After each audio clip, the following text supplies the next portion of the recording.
Okay, and usually I just like to start with the code and stuff if you need it for your logs. Of course, it's posted on Warhorn and Discord and elsewhere, but and it'll be in the session log as well too. But to formally address us to the start of this adventure today, it'll be WBW-DC-ZEP-T1S1, and then the name of it is the Dragon Bard's Christmas Carol. So if you're not familiar with the old tale of the Scrooge,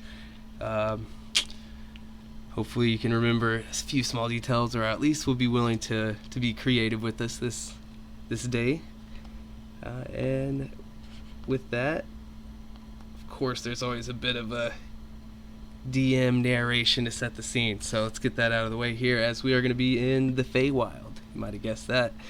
And of course, there's going to be some differences here, such as strange gifts given for heroic deeds done and the like. Not the usual. Instead, these will take form of charms, trinkets, and sometimes even magical items offered as payments for services provided. But they always have that unwritten Fey contract according to the rule of reciprocity. Reciprocity. There you go. And this rule of reciprocity applies when a friend, an enemy, or maybe even a stranger offers you a gift. You would be obliged to accept it and offer something of comparable value.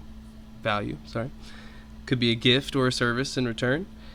And, the time for that isn't always immediate, as sometimes they'll come back and try to claim those whenever they deem appropriate. Within the Feywild here, you may or may not know. Some of you seem like you might be quite familiar, while others, this might be your first time. But your emotions here will feel a bit more heightened, and as you look around, you notice, or you will, that even the flowers will bloom in reaction to just joy, and the sky can darken if your mood shifts. Navigating the Feywild is known to be pretty complicated. Distances don't always quite make sense in this plane of existence. You might see a few landmarks spread across, but then when you actually try to get to one, it might seem like it takes no time at all, or an eternity to actually get there. Or it could just seem like a normal time.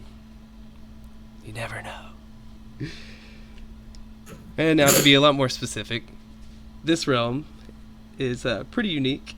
Just to set a little bit of a pre-scene, it's called Zep, and of course everything here is going to be heightened. The smells will be stronger, colors more vivid, sounds clearer, ringing out, but also, of course, shadows are darker, impulses a bit harder to control.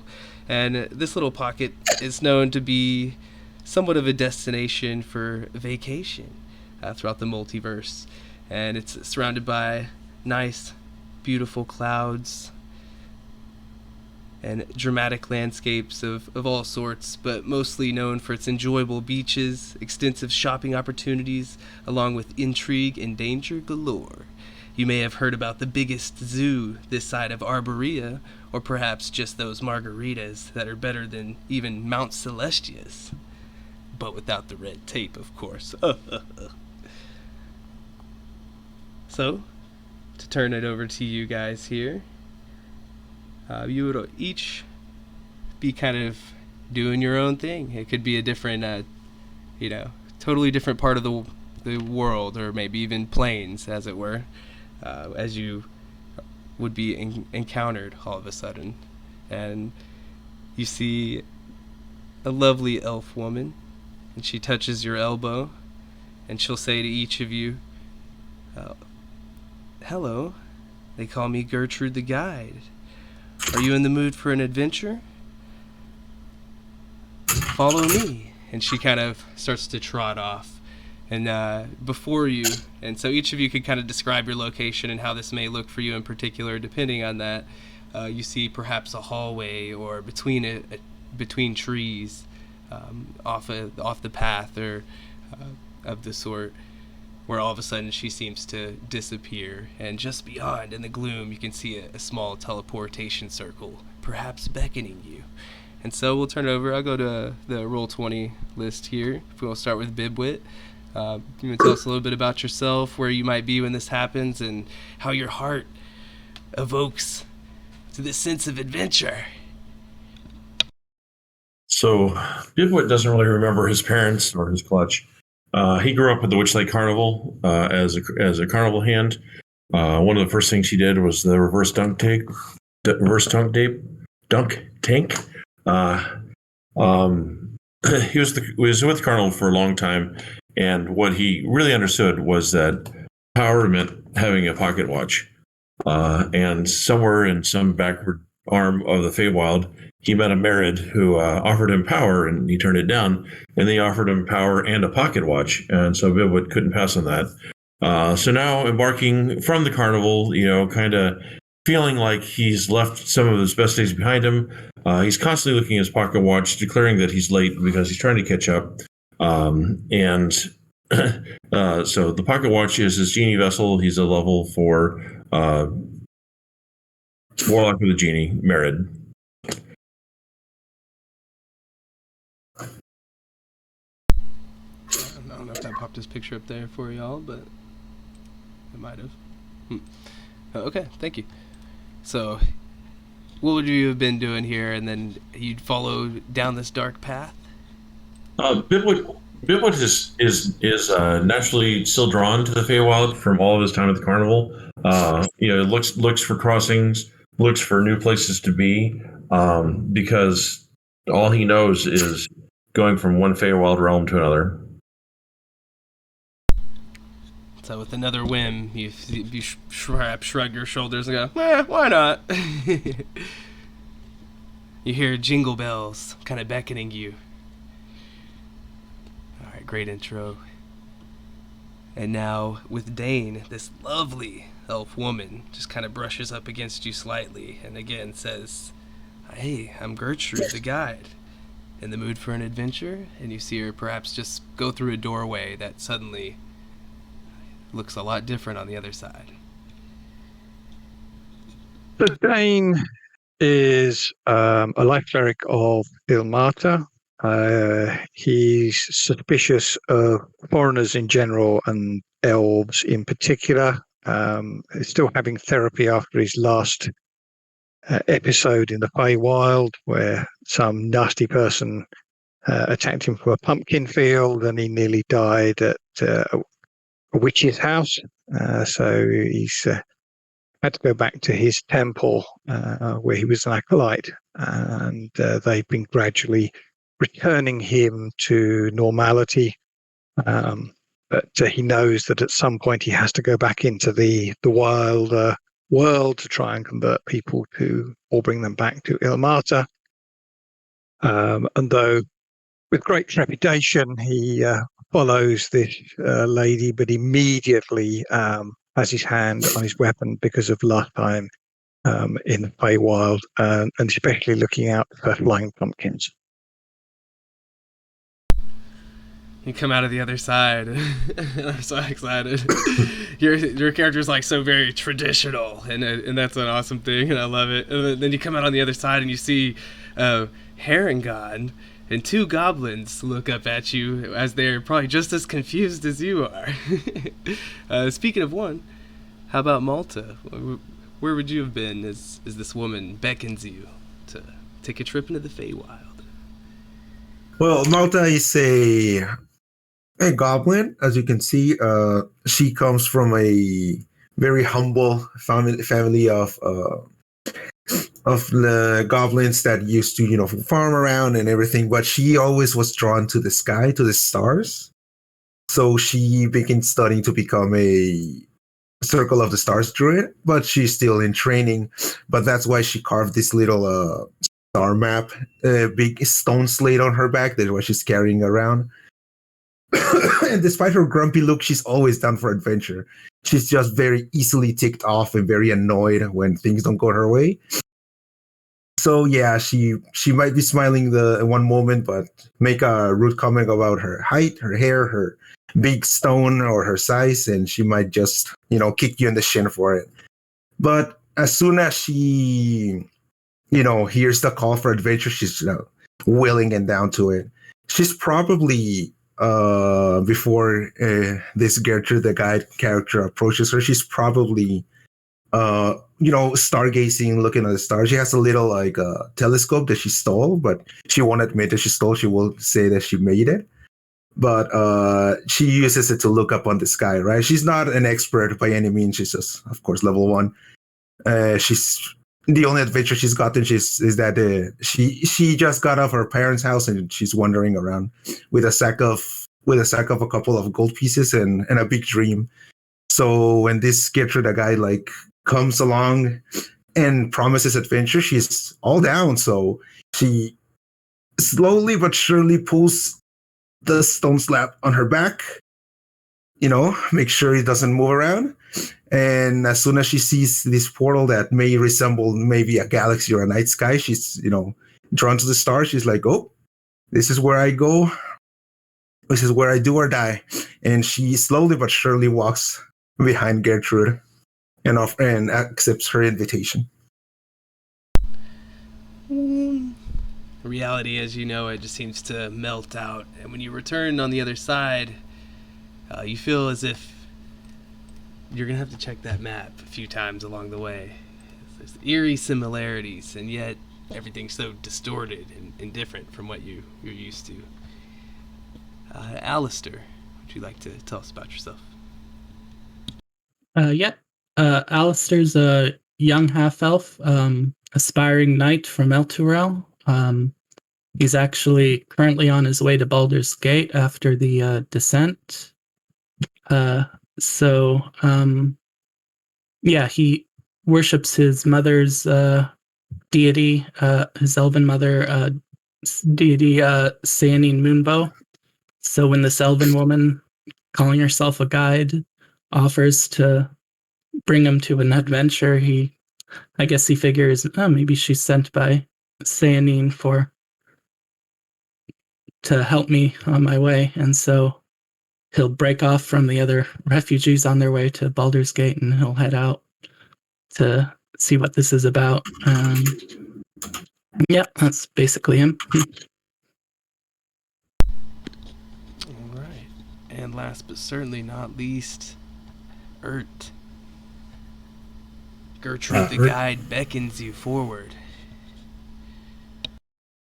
Ert will open his eye, still half asleep, be like, Yeah, fine. Ert is a goblin. He's running around with a winter wolf pup. He's a Twilight cleric. Okay, and as you guys, some hesitantly, some confidently, jump into this teleportation circle or gateway, however it might materialize for you in the moment, you find yourselves in a dark cave with, of course, a huge teleportation circle there, and on the other side of the room is what seems to be more of a permanent gateway built there, expertly made with deep runes carved into the smooth marble surface. And you hear this slow drip from the ceiling as multiple places have formed stalagmites. It seems like the back of the cave behind you, there's a landslide, perhaps eons ago, and along the walls you see there's colorful depictions of fairies, dryads, and they wind and loom and weave all the way up and around and onto the teleportation circle itself. As you guys all kind of take this in, you see each other, of course, and you see this lovely elf woman as she kind of clears her throat to get your attention. Okay, now that we're all here, as I said, you may call me Gertrude, and she kind of straightens up a little bit. She takes on like a bit of a professional tone. And by official summons, you have been selected for a once-in-a-lifetime opportunity to become a friend of the Realm of Zep. Congratulations! Today, each of you have an opportunity to provide your expertise at the College of Bards. They are preparing a special play for Christmas Eve, and we need each of you as outsiders, because you are free of any Fey contracts here, free of any influence, and your experience would be unaltered. You could give us a true, unbiased opinion. Your opinion is actually very valuable indeed. And in addition, You may be called on to perform light security duties if any less desirable types try to interfere with the play. If you do agree, I can give you this special magical bomb now that's manufactured near the college. I promise this is an experience you will never forget. What do you say? Having Yeah, come all sure. this way. Oh, good, good. Yes, I've seen many acts. This will be new and interesting. Yeah, sounds like a nice break from what I've been going through. I'd like to see the play. Well, that's a little easier than I thought it would be. But do you have any extra questions for me? There will be a few more details about the job here I'm sure you're curious about.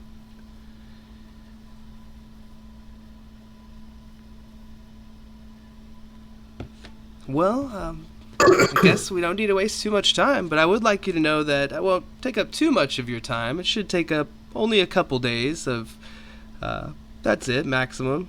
There's going to be a special rehearsal tonight with some pretty important people in audience, and then the actual first showing will be tomorrow. In the meantime, you could stay at the local inn. All accommodations will be paid for. This does include a continental breakfast, heated swimming pool. The bed sheets, I must say, they're the finest phase spider silk I've ever seen. And as a free coupon, there's time with the famous awakened giant octopus Miss Feels, if you're into a nice deep tissue massage. As far as payment for the job in question, I'm willing to offer 70 gold or more. We'll see. That could be here just at the start, and then depending on how well you do, there could be more. There will probably also be some gifts involved, as it is the holiday season after all.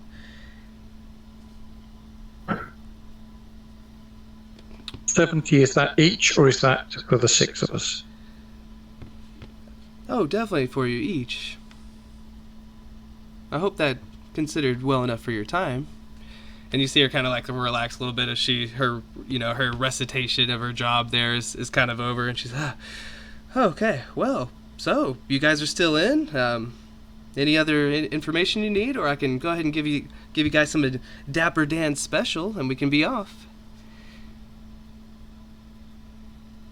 And what?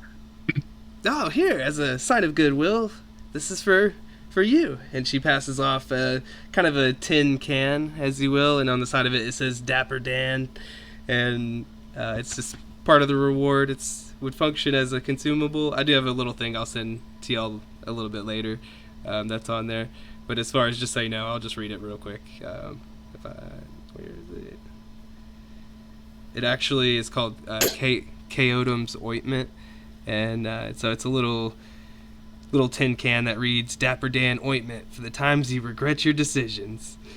And essentially what it does, though, is a roll for how many doses, which I guess we can do that now. Let's roll here. I do have a dice out. Oh, well, that's not too good. But it'll have 2 doses of a thick mixture. And it looks like as an action, you can take it, you can apply it to the skin or swallow it, and you recover 2d8 plus 2 HP. It also cures being poisoned or any disease. So it's like a super potion, I guess, in some ways. But, as far as consumables work, if you use it, it'll be gone. But if you don't, each of you will get it at the end and stuff. So she kind of offers that up to whoever wants to take it for now. Well, I'll definitely have one of those. So it's just two doses in one tin can. So it's essentially one item, but you could use it twice. Cool. Do we each get one, or is that a sort of party wallet? I would assume if there's a dose left at the end, whether it's 1 or 2, you would each get a copy of that, as it's a consumable. So you could each leave with 2 if you don't use it. But I'd assume if you still used 1 dose of it, it's still a consumable. Just 1 dose left, you'd all still get 1. So if it comes up, I can read it off again. And again, I have a little handout I'll send to y'all later with that on there. But anywho, Who would like to take Dapper Dan's little tin can? Slick back your hair with it later, perhaps. Who here is a healer other than Dane? Earth's cleric. Yeah, I have some healing already. Okay, so it probably makes sense for one of those who doesn't have the healing to take this, because we've got 3 people who can do healing. It probably makes sense to have it to be someone else. So we've got maximum coverage.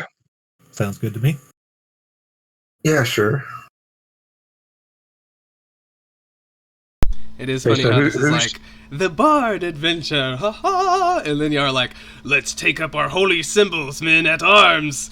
We must quell this insurrection. Whoever's not going to be fighting in the front rank, unfortunately, I can't see all of the ACs of the non-clerics, but whoever's not going to be fighting amongst the 5 of us,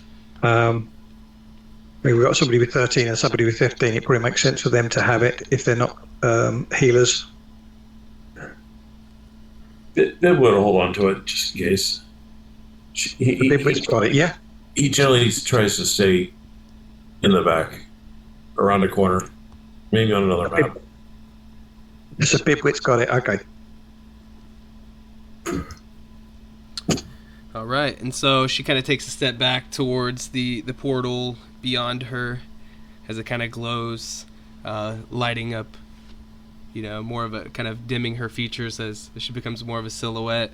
And she kind of holds her arms out and she says, and so, once in a lifetime opportunity, you guys just won the cosmic lottery. Are you ready? And she kind of turns and walks back into the portal. You see the surface of this gate is smooth as a mirror. And as she gets closer to the back, you can see that it really does seem to reflect the shape of the natural cave you're in. But you really focus on the glow, and you can't tell if it's truly the cave beyond that, or perhaps something different. Gertrude turns and gives you one look back and waves you forward as she walks through the gate with an even stride. And although the surface is like some glass of sort, you see no indication as she just totally disappears.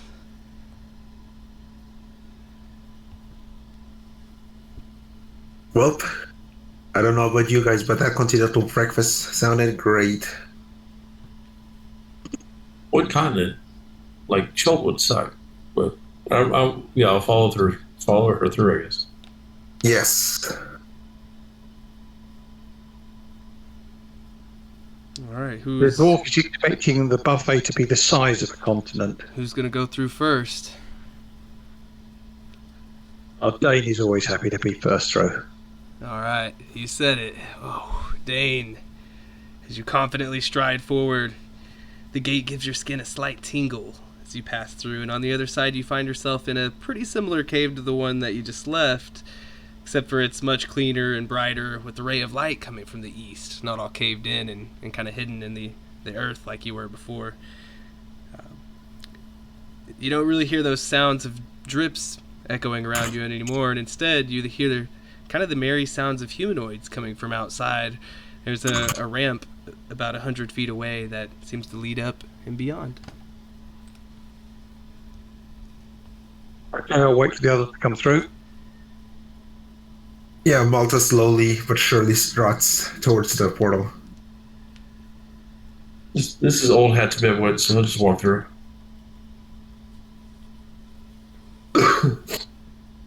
All right. As you collect yourselves on this side of the gate, Gertrude is there, and she says, well, all right, up the ramp, off to the college, quick as a wisp on a treadmill. And although you might not quite understand her words, she does seem like pretty genuinely excited, and you've kind of come this far already. So you give your new comrades kind of a questioning look and a shrug, perhaps, and start to trudge up and find yourselves in a flash up the ramp and surrounded by snowy, beautiful mountainside.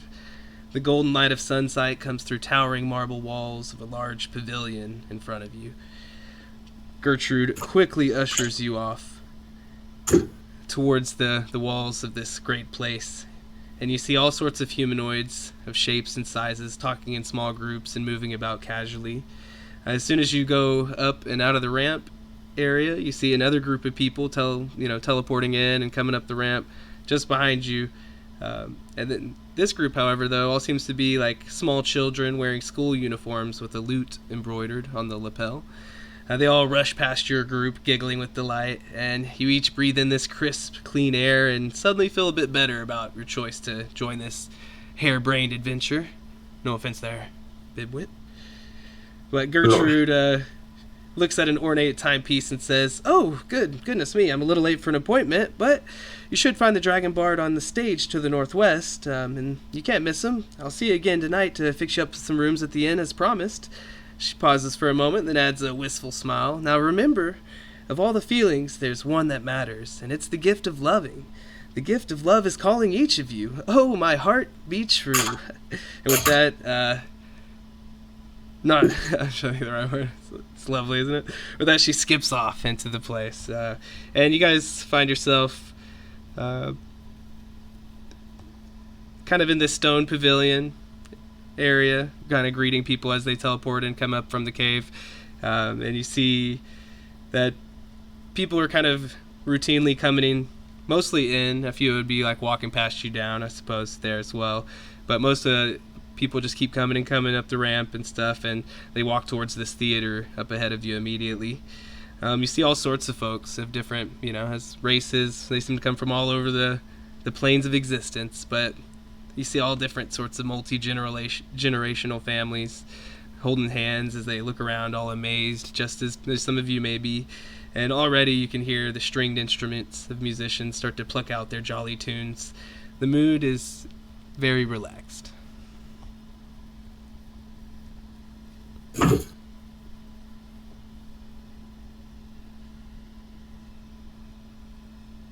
So we were told that there would be some important or special people at the rehearsal. Is it obvious who those are, or do we think they've yet to arrive?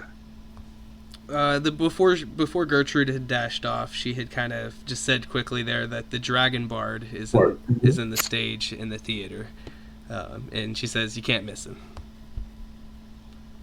And you do see up ahead there's like a courtyard with a building there and stuff. It almost looks like a great castle up ahead, as this must be the College of the Bards you've heard of. Most people seem to be generally walking in the direction of that courtyard, and if you guys would kind of probably join the throng of them, and you see beyond you and all around you are these large snowy pines, truly setting the scene. You guys would have a moment to kind of probably finally get to know each other slightly after you've all just kind of materialized here together as this task force. And you could congregate in this courtyard here first before you go in. You see that beautiful forest beyond the pavilion, and the Zepp College of Bards Theater is nestled here in the gold-tipped mountains near the center of the realm. These pine trees around you are up to 200 feet tall, of course lightly dusted with the snow. Air still crisp, fresh, and coming from beyond inside you smell the aroma of spiced cider and cinnamon buns, beckoning you further forward to see what awaits. So this is how higher education looks like.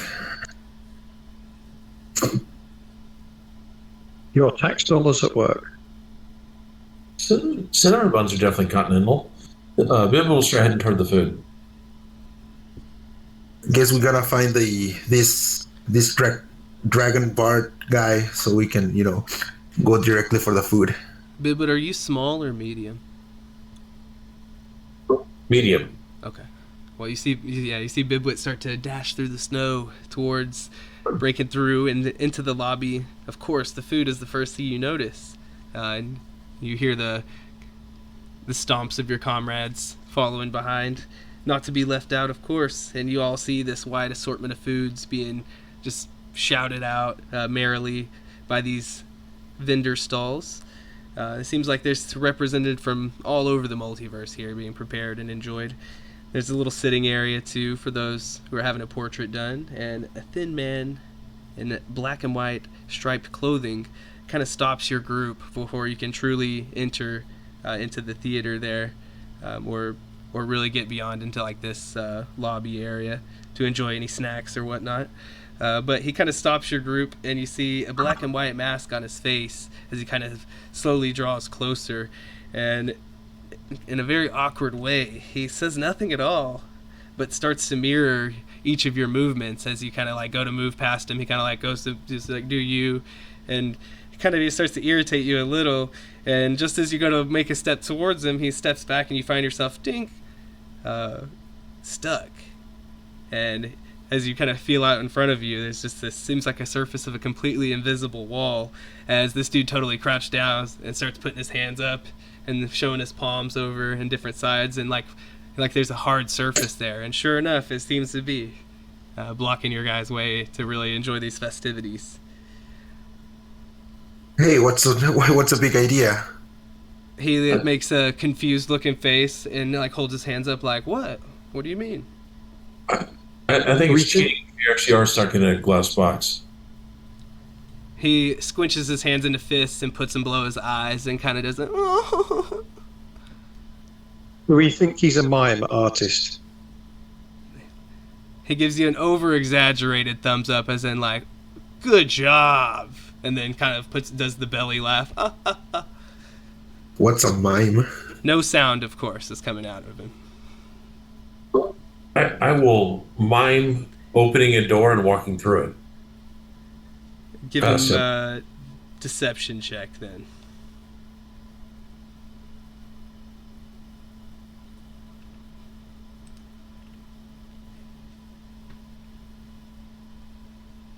You go to open the door and confidently stride through, and it's like platform 9 and 2/4. Which one was it? Smack! You just kind of find the hard surface where, like, he couldn't quite pull off the deception.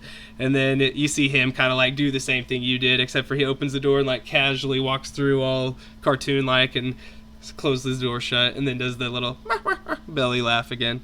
Someone else is more than welcome to think of something and try. It could be persuasion, deception, or intimidation, as long as you want to back it up in some kind of way.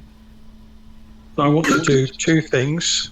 I want one to make like I'm opening a lock, and then as I do that and he starts to mirror it, I then want to move to whichever side has got a block so that I can be sort of like round a corner and see what he does. Do you want to do that as persuasion or deception?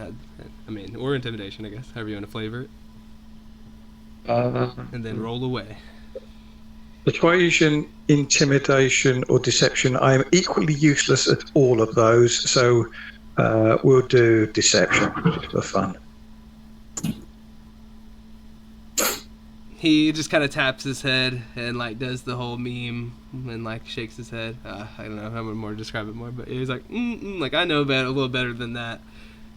Is somebody else can sure enough try to break out of this invisible? I'm stuck in a glass box of emotion. Hey, from where I'm from, we don't open doors. We kick them down, and I just near a wall and just try to kick something down as to elude at the door standing in my way. Intimidation? Oh boy. Oh, and you feel as if something's truly there, and you kick it down, and in your mind you just almost hear like glass ringing out like shink in this like glorious moment, and it almost seems like this fanfare around you as you're totally lost for a moment. And then like you kind of snap back to reality and realize none of that was real at all. And then the mime just kind of does like a little dance and a thumbs up. And all of a sudden, where it seemed like everything was so still and quiet, all the festivities around you were almost muffled in a way. Now it's just like, again, they're like very loud, almost too loud, as you guys are able to kind of rejoin the throng there. The True Theater is like a pretty richly decorated building there up ahead of you. Of course, if you want to take a moment to enjoy some of the just pre-festivities here, there's some vendor stalls with some yummy foods, pretty much anything your heart could desire. And people starting to congregate and move further in. Seems like you're now allowed through. So Vivint wants to listen to what today's entertainment is going to be. Is anyone talking about the play or the author or what to expect or anything? As you kind of listen in, you hear some of the students rushing past you, and you can get you see that they each have these different kind of symbols emblazed, and a lot of the people around you seem to be of like various ages and depictions that have this kind of like these different symbols emblazed. I guess if you want to give it an Arcana check, you could. That seems fitting. If there was a bard in the party, I would just tell them they know, I guess. But if you want to give an Arcana check, I can tell you what those symbols mean. You can't really tell, but they're definitely all different, and you even see like a couple of the kids starting to like bicker before they're dragged off by their respective groups to like move forward. And one has like a little sword on his, and the other one has just like a little like kind of ghostly symbol. And when he's like, no, College of the Swords is best, and he's like, what? It's the spirits, and they're kind of dragged off by their like, no, this is a time of merriment. Come on, we're gonna miss it. It's you kind of get a sense of like what the normality here is. There's this different various representations of like colleges of bards is what it really comes down to. But you see all kind of like 4, 5, 6 different symbols, that it's kind of hard to make sense of exactly what they might represent. But as far as the show and stuff too, it seems there's a few like posters that would be hung merrily, and it seems to be called the Dragon Bard's Christmas Carol. And it just says, come see the fine tale of a man who learns better, and the joy of Christmas unfreezes his icy heart.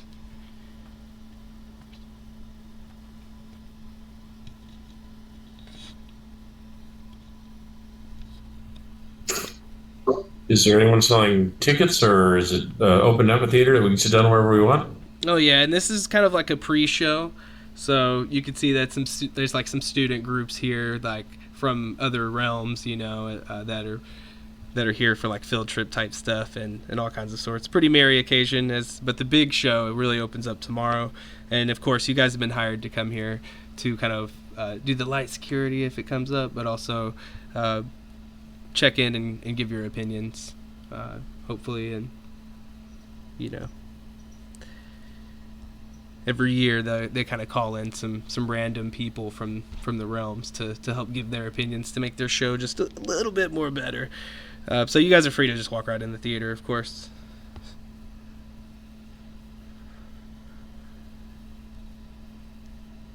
Well, we go in.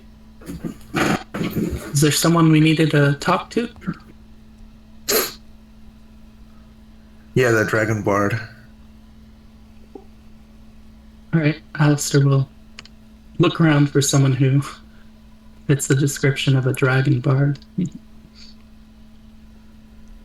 You get this rich feeling of merriment just coming more forward from the theater, so you guys have time to get you a hot steaming cup of cocoa and perhaps a quick gingerbread cookie before you know the true action would be beyond and inside the actual theater. Yeah, Malta's probably stuffing her face with the cookies and rolls or whatever pastries are there, with probably two glasses of hot cocoa in each hand. Just trying to abuse the system. And as you maybe even kind of give a quick glance around, has anybody noticed? You see that you're definitely not the only one, and nobody even really seems to mind. I mean, the people providing are more than happy to keep providing, and the atmosphere is just very giving and jolly. You guys make your way into the theater here. It's very lavishly decorated. Most of the walls are colored gold, and they're full of beautiful flowing shapes and shining lights. There's plush red seats kind of here and there that look ever so inviting, and there's already a few in the audience starting to fill. Almost everyone is kind of focused around the stage already up here in the north. I'm about to blast out the rest of this map at once, and so that. Are we supposed to be seeing something other than the starting map? Yep, just 1 second. As you will see a few things at once. I'm about to blast open this map, and it'll be the same one we're on. Bless you. Sorry about that. God bless you. All right, so bear with me as this is be a lot happening in one area, which is good in a lot of ways. Oh boy, it's big. My bad if I just... Alright, so you guys will be down yonder. So you finally are able to make your way into the theater here, and you see, of course, the guy you're here to see beyond at the stage. He's in the balcony above. This huge golden dragon just kind of hanging over. You could see if you cross over the way and, you know, get a little closer to him, you'd get a better, better look at him and stuff. But off to the right too, you see this large unicorn-like creature who just glows gold and radiates what seems to be happiness around. Must be, because you see a line of these small children all kind of winding up towards the north here. It seemed be the kids are getting like tossed up by this creature's power as they'll fly 30, 40 feet up in the air and drop down, only to be caught like some sort of drop tower roller coaster. But it's really just this ki-rin creature over here. So you certainly see that. And then there are these balconies leading up every which way with some pretty colorful individuals you could kind of get a peek at. But no, of course, you'd have to move a little closer to really see what's up with that. And as you're all soaking this in, this commotion here in the crowd in front of you starts to draw your attention as you see these kind of oozing like creatures that seem awfully out of place, almost as if they showed up for the wrong party, perhaps. And they kind of slime forward. They seem a little bit awkward in their skin, and they kind of keep coming up to different people here in the crowd. And while they're silent, they have these little tiny sacks with them, and they just like hold them out and like kind of shake them until they get no response or kind of like distaste or something, and then they just shake them more angrily. And you can see their anger with these creatures are starting to build. And as you guys kind of finally are able to bust up into this place, they see you guys as the next targets, hopefully to give them what they want. And so I will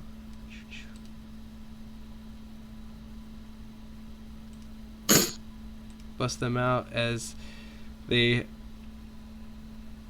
turn their attention towards you, and they just kind of shake out these little sacks as if they're wanting something from you.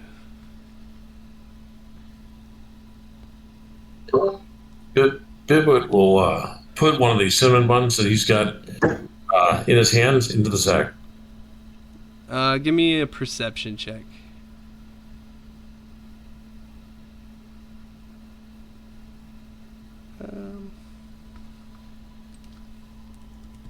See if unless I roll anything.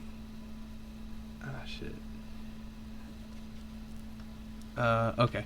So you see that there's something in the sack that's definitely not sticky bun, and it kind of reaches a hand in there and pulls it out and like throws it on the ground, and then like gestures the bag towards you like very fiercely, like, no, and if you want, you could give me an insight check as I not on.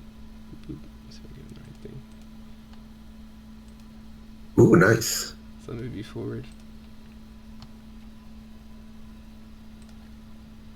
You see something's kind of off about these creatures, that they almost as if they're not quite what they seem, and you look a little closer and it starts to become more apparent that they're wearing costumes of sorts. And one final time, almost, and you can just feel the silent like rage emanating from this little creature. It just shakes its bag towards you, Bibwit, and each of you, one kind of starts to walk towards, and they all kind of just almost awkwardly sludge forward as they seem to be wearing some kind of costumes, and each shake out these little bags towards you, wanting something from you. So Bibbit will very slowly say, Are you a plasmoid? I've heard of your kind. What do you want?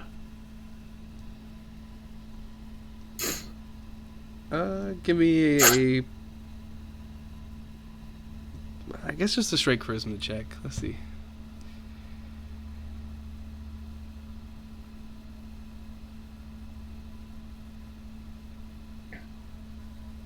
He opens up his sack, and you could just see a small pile of candy corn inside of it.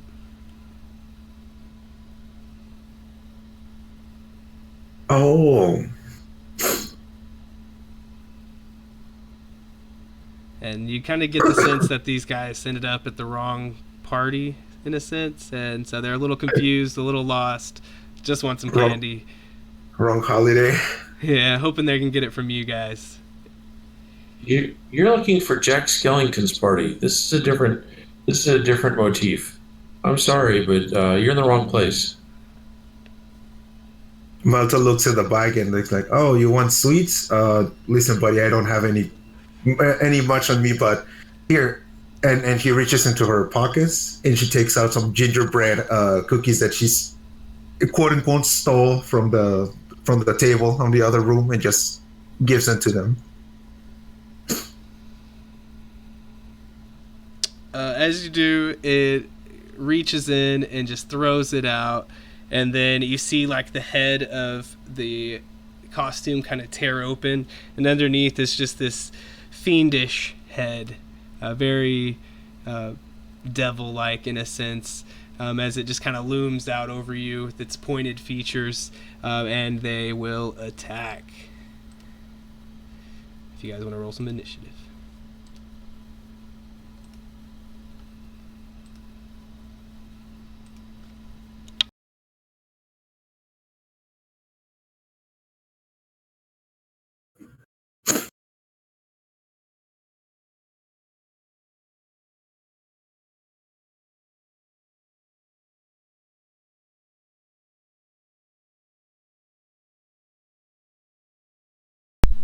Do you need one for puppy?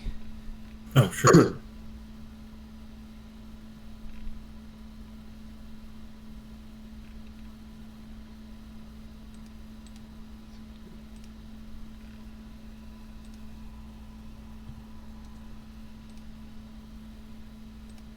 I mean, Earth's riding around on him, so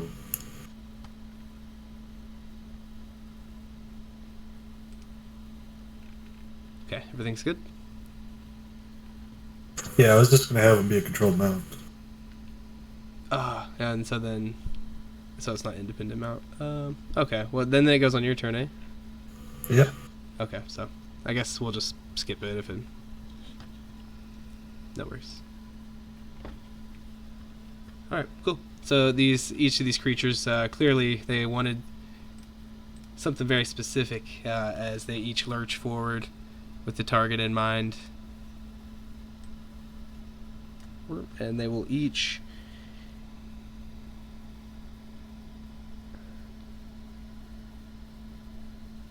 Okay, so this one here in the middle kind of comes towards Ert, and as it like bursts forward, and its head rips out through its costume, the demonic, fiendish skull there just erupts out into this shriek that's just ear-piercing. And so you see a lot of the onlookers and things kind of cringe and start to cover their ears, and naturally some of them start to just run away, and I'll need each of you guys to make me a wisdom saving throw. Of course, they get the one.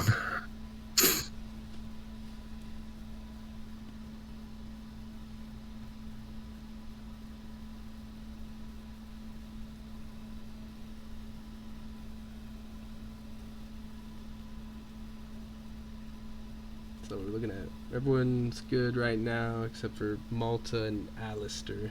And I think do I need one from the wolf? Oh, I don't know. Do you? It should be like still participating in combat yeah. So I believe There you go. Yeah. Okay. Which would be kind of interesting. You're not mounted right now though, are you? I am. Oh, okay. Well, I guess that would be kind of funny. Okay, so those of you that succeeded, you kind of just are able to ignore it, kind of plug your ears over it. But for Malta, Alistair, and for the wolf, you are frightened, and you also are. So you'll be frightened until the end of this creature's next turn, and during this duration, you are stunned as well. Rip. As it lets out this stunning shriek. Oh shoot! I'm sorry, Bibwit. Though my bad. I did totally miss over your turn. So please go ahead right now. My bad. I don't know how I missed that. I thought they maybe we were getting a surprise round. No. Right. No. I just thought I rolled. I had it scrolled down just enough to where I couldn't see for some reason on the turn order. But my bad. That was my fault. We'll just pick a stat again right after. As you succeeded on that anyway, so you're fine. They seem fiendish. They do. All right. Bibwit will bunny hop to here. And we'll do what Warlocks do, which is Eldritch Blast. The one he just left.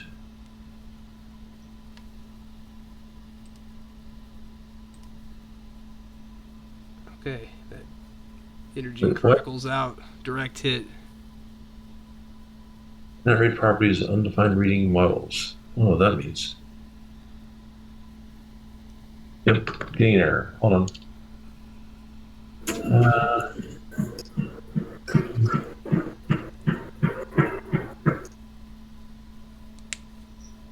Never had this thing, so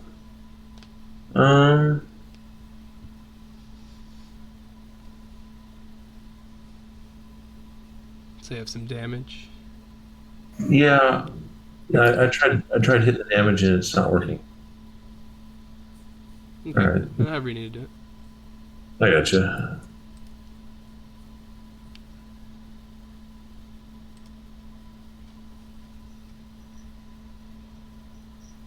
That's not right. What the hell? Critical 0.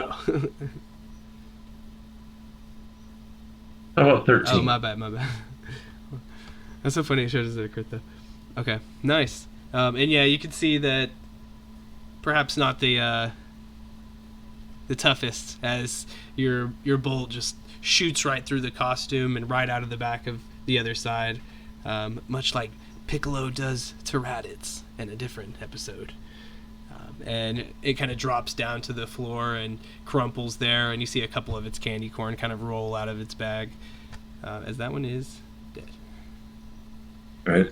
And then a little more movement and I'll be done. All right. And then, of course, that one will walk up and shriek, which got a couple of y'all. Let's see, I think I'll just do a little symbol real quick just to mark.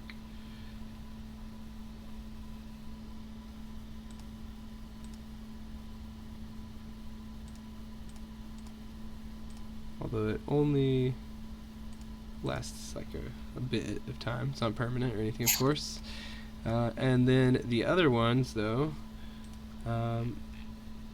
looks like the one there in front of Malta sees its opportunity, and you just see this little mouth hole of its costume as your eyes are just locked in place, and like little fiendish sharp pointed lips kind of point out of it and rip forward until the front of this costume just shreds forward, and this thing latches onto you and it tries to give you a big old kiss, as I'll need a charisma saving throw from you. Oh, why you gotta do this to me? Oh, and it does. It's hopefully not your first kiss, but definitely your worst kiss for Malta here, as it kind of gives you this nasty curse.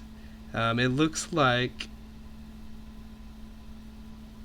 you will lose 1 point of charisma after each hour, as you already start to notice you're already a little goblinoid figure, but your face starts to take on more fiendish aspect almost immediately, and it only gets worse as time goes on. You'll lose more charisma points too. And it's just feel as it would transition, which of course with the AL, I mean, as soon as you're out of this adventure, you can kind of get rid of it and stuff. But just for fun, if you didn't and your charisma eventually went all the way down to like 2, your head would tear from its body and become a new one of these creatures, killing you in the process. But anywho, as for now, you just lose 1 point, 1 point on your charisma. And so that's that for now. Just mark that on your sheet. Keep that in mind. If that affects you in any ways, you lose that.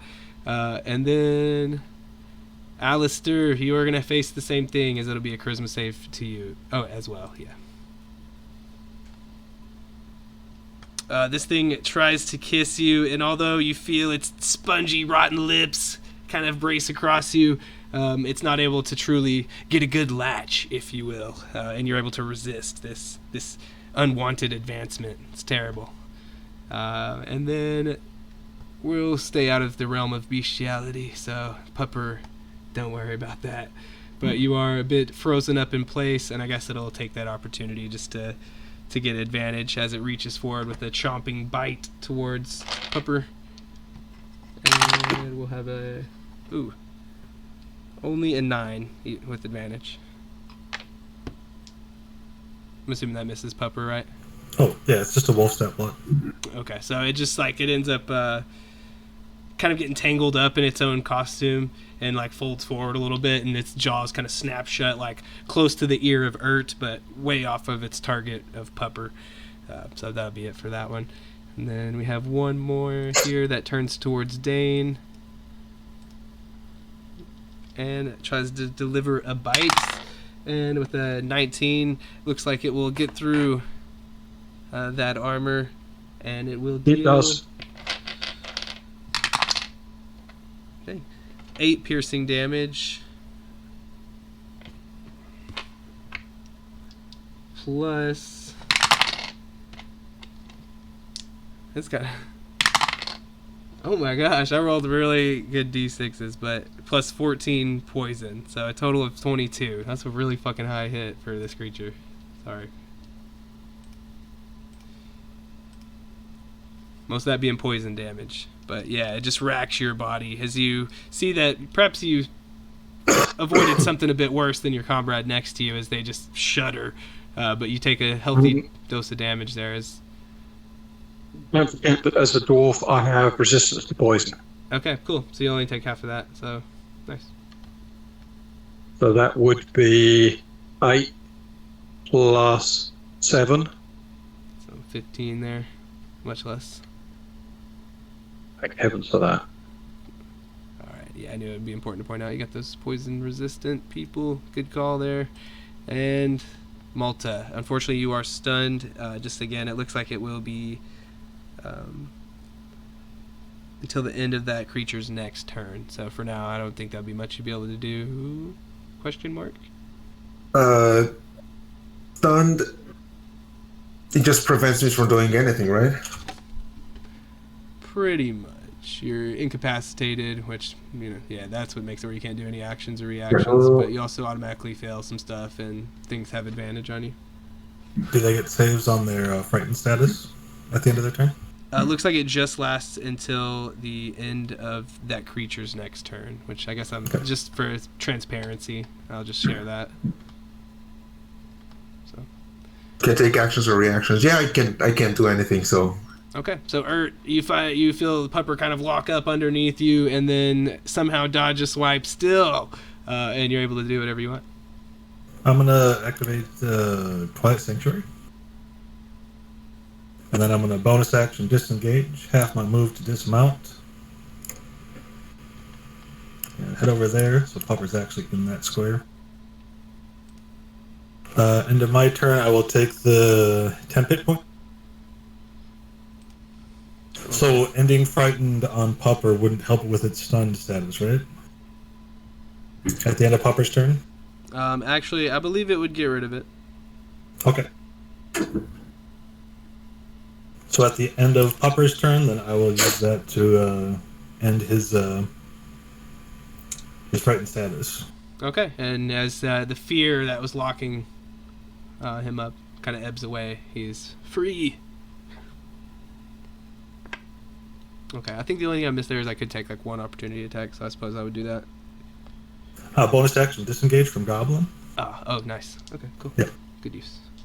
You got a bunny hopping over there. You got, well, I mean, however you want to call that. Sliding away, goblin style. All right, very cool. Anything else, Ert, there? And then so Nope, that's the end of my turns. So you get temp HP to anyone, almost everybody. Or if you had activated it before, I guess it would be everybody. Except for Bibwit, maybe. Oh no, at the end of their turns is when they get the temp HP, or they can end one effect, causing it to be charmed or frightened. Okay. Yeah. So they either get the temp HP or that. And then, so it lasts for 1 minute. Do you want to do an aura? Oh, sure. Let's see, I got you. It's pretty big, so, but yeah, so that's important. Okay, cool. So Alistair, you are pretty close on the edge there of that. Would you want to move like a little bit closer to Alistair?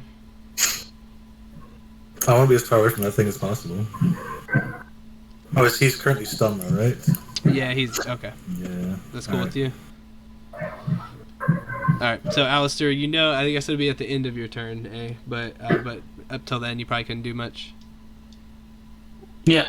But if anything happens, alright, and then, but yeah. So at the end of his turn, I will end his frightened condition. There you go. All right, and I get 8 temp. Nope, it's either the temp hit points or it's ending the condition. I can give you 10 hit points if you'd rather. Okay, yeah, I guess end the condition. Okay. Alright, cool. Pepper just would have already went on your turn, right? So Yeah, Pupper goes at the end of my turn, yeah. Just take that off of there. Alright, Dane, you are up.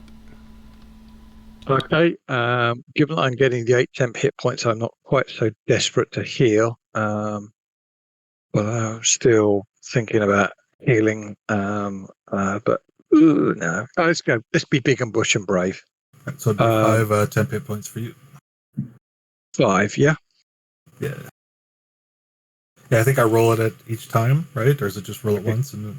Okay, so at the end of my turn, I'll get 5 temp hit points, which takes me to 20. I think I'm probably okay. Right. In that case, I am going to try and hit with the +1 Warhammer. For some reason, some idiots added it twice. I don't know why. I'll have to delete that. Oh, Jeez. also the light in the sphere is specifically dim light. So stuff is lightly obscured in there. It's one of the obscure rules that most people aren't aware of with the Twilight Sanctuary. So I think that grants some cover, but then both people have the cover, so I think it zeroes it out if everybody's in the circle, but if there's one person in and out of it, I think it has a mechanical. Anyways, whatever. For its dim light, right? Yeah, if it's bright light, it becomes dim light. If it's dark, it becomes dim light. I know, because there's surprisingly little with dim light, but I think I could look it up. Because it would be technically like lightly obscured or something. Lightly obscured, yeah. Yeah, which really does very little, but I'd have to look at the full point of it. Yeah, well, some things can you can take hide actions and when you're lightly obscured. That's one of the things. Okay, there you go. All right. Then Wood Elf Rangers particularly like that. Yeah, it'd be good for any rogue. They're always like trying to bonus action hide. You're like, behind what? And he's like, behind my friend's smoke screen. Sha sha sha. Why do you think I'm a goblin that can bonus action hide? But you're limited on how many times you can do it, though, right? Or no? The Channel Divinity, yes, once per short rest. But not on the hide. You can bonus action hide as many times. The goblin, yeah, they can just bonus action hide. Damn. Yeah, I have plans for a goblin, but I haven't made him yet. All right. Cool. So with an 8, though, you try to hit and you like edge the costume and it kind of rips and tears and you can kind of see a different, like almost scalier, rougher texture of skin underneath, but it doesn't really seem to do any actual damage to that person underneath. Okay. Into And then you'll take those 5 temp, and then we'll be on to back to the top of the biblet. All right, Biblet's going to come in here where it's nice and warm, and he will shoot the one on Malta with knowledge blessed. And I'm not certain what's going on with. Let's try it this way. There we go. 9 damage. 2 of it's cold. 7 force.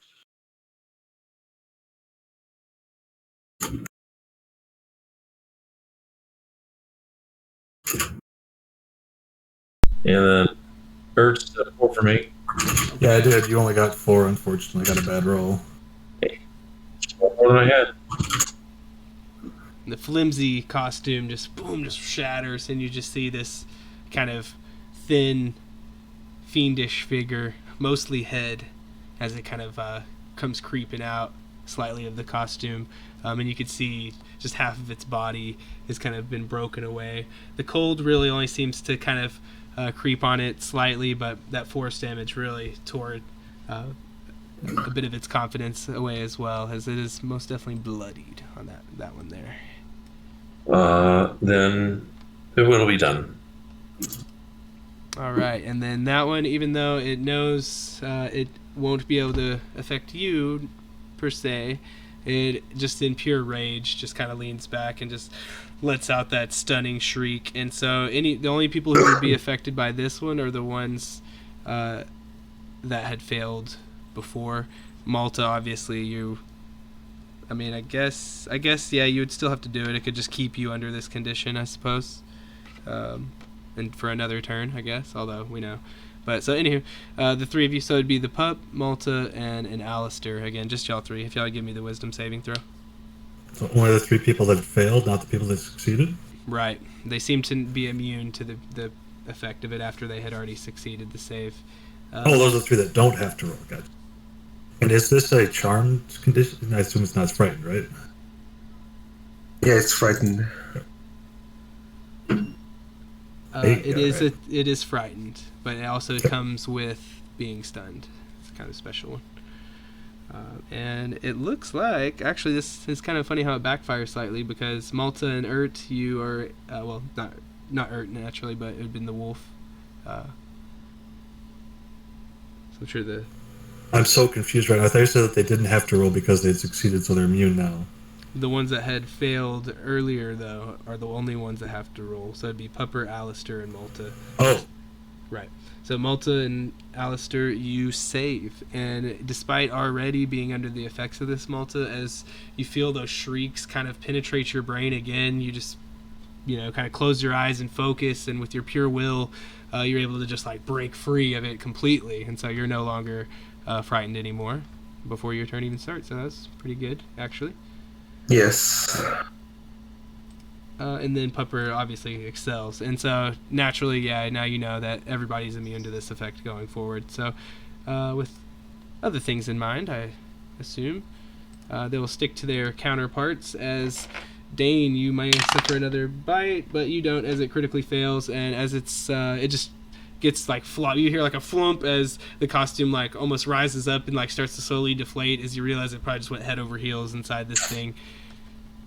And then that one shrieked in front of Malta. This one will try to latch on and get a bite out of Pupper. Looks like a 23 to hit. That's a miss. It's a miss. Oh, shit. Well, that's a hit. Okay, it looks like it'll mostly be the poison, but dude, these D6s are on fire. But it looks like it's going to be 8 piercing to start, and then 12 poison. So yeah, I'll take it down. And so Pupper succumbs to the Halloween fright. And the last one over here for Alistair tries to take a bite out of you, and with only a 14, you kind of are able to, as you come, you're kind of feeling the strength return to your limbs, so you're able to fend off the blow just in time. And then Malta, freedom! What would you like to do with it? Oh, first of all, I do get the temp HP from the Twilight Sanctuary, right? At the end of your turn, it can at end the a end of- condition on you, or you can get temp HP. Okay, it's at the end. Gotcha. Yeah. Perfect. So yeah, it's Malta's piece to say the least. So she's gonna bonus action Shillelagh and then whack at the one that kissed her, like very angrily. Nice. Okay. Deliver the blow. Oh, it's a critical. Nice. Beautiful. And your shillelagh there, it just tears it asunder, almost as if it cut right through it like scissors. And as the costume kind of folds on either half, you just see this little creature, mostly head there, kind of, and its head almost seems like you can almost imagine the stars kind of swirling on the top of it as it just lolls, ooh, and then finally just careens forward, definitely dead in front of you. Good. Revenge. Sweet revenge. Maybe even sweeter than the gingerbread cookies. All right, you have some enemies on either side of you still, but anything else you want to do on your turn? I already used my bonus action. I would create an opportunity attack if I moved, right? Without disengage. So I'll just take the temporary HP and end my turn. Okay, so if you probably roll that HP, right? Okay. Jeez, and it's then, twice. Sorry. speaking of revenge, I know you're probably feeling it. All right. Can I do a cure wounds on the pup? So unless there's anything I wouldn't know about, I believe it would just be dead because it's not like a player character. All right. In that case, I'm going to bonus action height. Okay. Yeah, that's probably not enough to get any benefit. Can I get a perception check from this guy? Going against passive perception, I would say you seem pretty confident that you may hit what you seek. Sorry, so I do get the advantage or don't? I was confusing. I didn't think it was, but yeah, you do get the advantage. Okay. We're just going to crossbow him. Break piercing. Nice. And so the tuft of oh no, not a tuft really, but you see that pinpoint hole of the bolt kind of just disappear, and you just hear like a howl as it doesn't come back out and must certainly be lodged. And you see this dark red patch start to form on the front as the blood pools out. It is definitely bloodied. All right, anything else from Ert? Nope, end of turn. All right, Alistair. All right, I'll attack the one in front of me. Make note, Alistair, I have moved a little bit, so you're outside the thing. Sorry. You can move back to end your turn there if you want. Okay. Yeah. Slashes forward with that long sword. Shunk. These things are fiends, right? I mean, based off of appearance, they seem pretty devilish. Yeah, I'll do a divine smite. Do I get the extra die? If it does count for fiends, then Yeah, yes. it's an extra die for fiends. Yeah, you would. All right.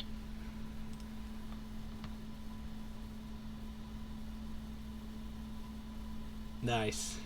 Yeah, so as your slash, even as your sword, it's like it hits resistance almost, and then as it does, that just holy radiance starts to just shine back and almost like lifts the blade back a little bit, as this thing just kind of comes up in the air slightly, and then with a heavy thud hits the ground, and almost as if steam is kind of radiating from it, and it doesn't seem to move again after that. But a couple little candy corn roll away out of the bag.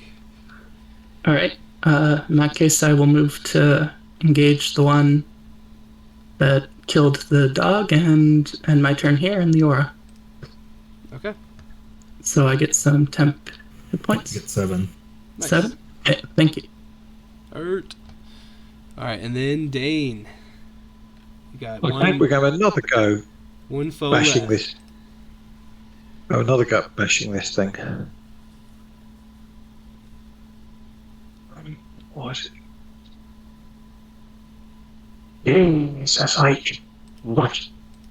Okay, I will enter All right, Warhammer leaves a heavy thud, and you can hear like a gasp runs out from the crowd as you see everyone's attention is on this spectacle, eager almost as if they're like onlookers to see what the result will be. But as you guys kind of see that, one just shouts out like, "Don't worry, you'll get them next time!" As Bibwit, you are able to amuse them. Are they not amused? All right, Bib will try to help Dane out this time. Ooh. The crackle shoots off like a pistol. Definite hit. Can't seem to miss with it. As this one is reduced to death's door.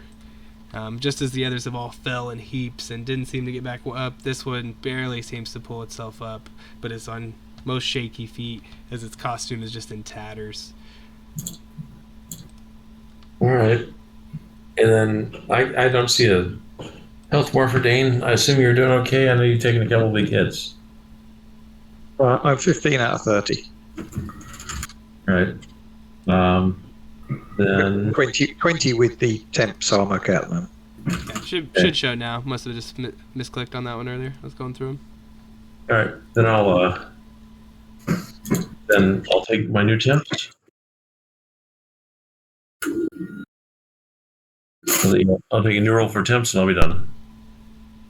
All right. Shoot. You taking a step forward ruined my plan. So I guess it'll just turn towards Dane and try to get a little bite on him. Looks like it'll miss with the 17. Only just. Only just. And Malta, on your first excursion out into this wonderful world or worlds, you may perhaps get your second kill already. All you have to do is hit. Hopefully, yeah, I'm gonna whack this guy besides me. Please hit. That's not a hit. No, this one seems to defy you guys as it whirls its little bag around like a lasso. 4 temp for dwarf. There you go, Dane. Got that 4 temp. And then anything else from Malta? Sorry, just so I'm clear, that 4 temp, is that in addition or is that instead of the original 4 temp? If you have less than that, it becomes that. If you have more than that, I think you can keep the previous. Okay, so I'll keep the previous. Thank you. Yeah, I think unless it works differently, any new temp replaces old temp. So it does replace it? Okay. That's my understanding of it. If that's not right, feel free to anyone else to speak up. But I thought that's how it worked. Is like it just replaces old temp. No, Actually, don't know. No. Okay, well, for the sake of argument, I'm not going to Yeah, pass around. I'm not. It is. I think it doesn't matter at this point, anyways. But that's That would be I'll take a 6 note for on that Bibwit. one and look that up. Does anyone need healing? I think someone does. I'm at 19 out of 30 with the temp, so I'm okay at the moment. But thank you. Well, if no one needs healing or something, yeah, that's gonna be turn. Okay. And Ert. All right. I'm gonna bonus action hide. Okay. Hey, all right. Very good. I'll step out and I'll try and shoot this one again. Okay. Oh, that should have been an advantage. I'll just Ooh. Yeah, sure. You always want to try it. crit fish. There. Oh, no close, crit. so close. Well, the 16 definitely hits, and he looks much like his friend there. Now he's got these 2 kind of gaping holes looming out in the costume, just starting to drip with blood. Definitely on death's door. 1 touch. End of turn. All right. Hardly anything left. Alistair, your longsword feels true in your hand. Yep, I'll try and finish him off. The crowd behind you starts to rise in excitement and begins to cheer you guys on as you raise that longsword true. And how's it look as you give that final blow? I guess I take his fiendish head off. This is not the home of the Queen of Air and Darkness. This is for happy creatures. But yeah, it is kind of just drops there, decapitated, tongue lolling.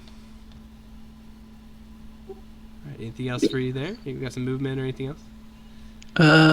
I'll move here. So I keep my 7 temp. All right, at this point, the crowd is practically at a roar as the festivities seem to have begun. And the pressure on Dane. Wow, you can do it! This is your chance! Dane! Dane! Oh, I guess they don't know your name yet, but... Mysterious Dwarf, come on! We love you! Oh! And you feel it running through you in the true spirit of Christmas Let's and the go. Fae. Boom! Any kind of description you want to give onto that? Very cross with this fiendish creature, and so it's bring the warhammer down straight on its head.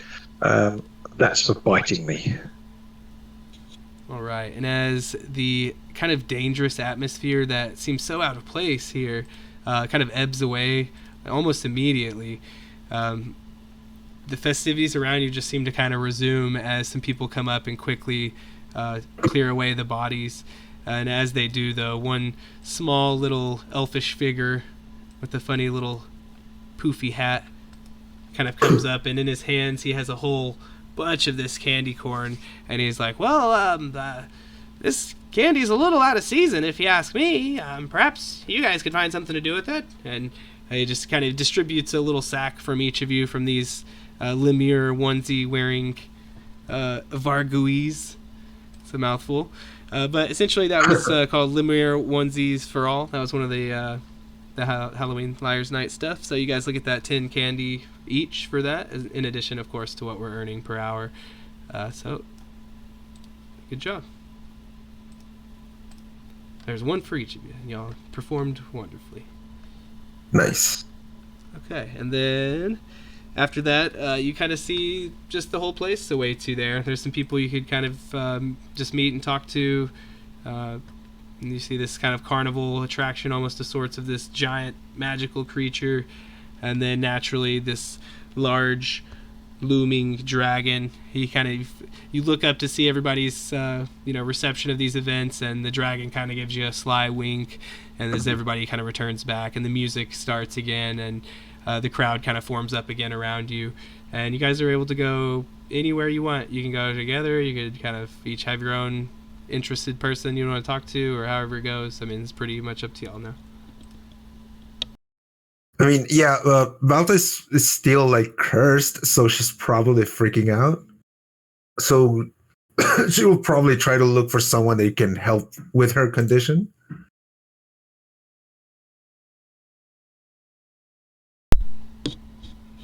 Dane is going to cast a Cure Wounds on himself because he's not happy with being down to 15 points.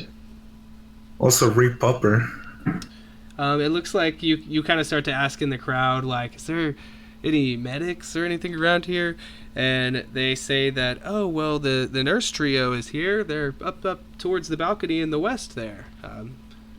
Must mean somewhere to the left side of the map, but perhaps someone you might want to visit. Yes. Certainly.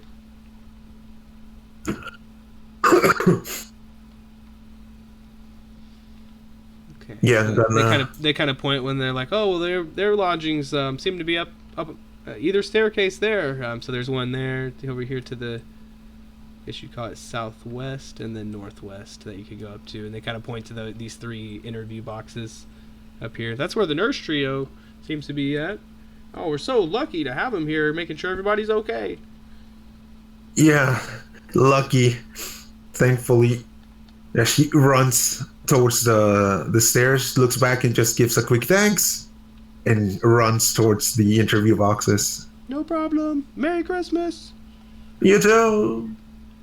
All right. Anybody? So you're heading up there. Anybody else? Looks like Dane might be kind of tailing you to make sure you're okay as well. Dane is following to make sure he's okay, and perhaps seeing if on the sly he can get healed another. Alrighty. Anybody else? Anything kind of taking your fancy on where you might want to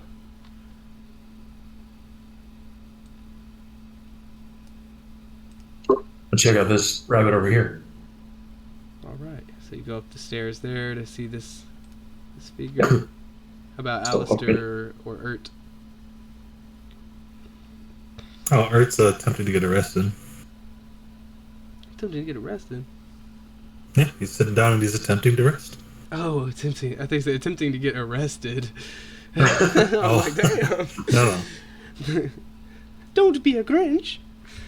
No, okay. You're gonna try to get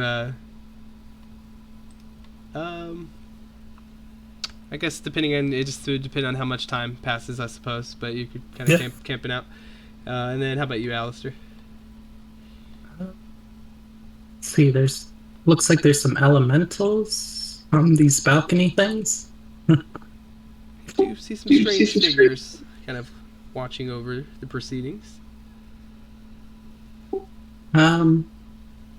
Yeah, I guess I can go over and watch the ki-rin while waiting for the team to regroup. Okay. Alright, so let's start with... We'll just go in order of how we went there. So, Dane and Malta, you kind of tromp up these stairs. Rich decorations all around you. Of course, lots of wreaths. And these stars are all lighting up. Some of them will have strings of white and blue. Others will be strings of green and red. Very merry atmosphere as you kind of get a more elevated view. You climb up the stairs there. And the first figure you come into, you see this little room, and there is a turtle there. Portal. I kind of like approach the figure, the turtle, and I like, excuse me. One moment. Okay.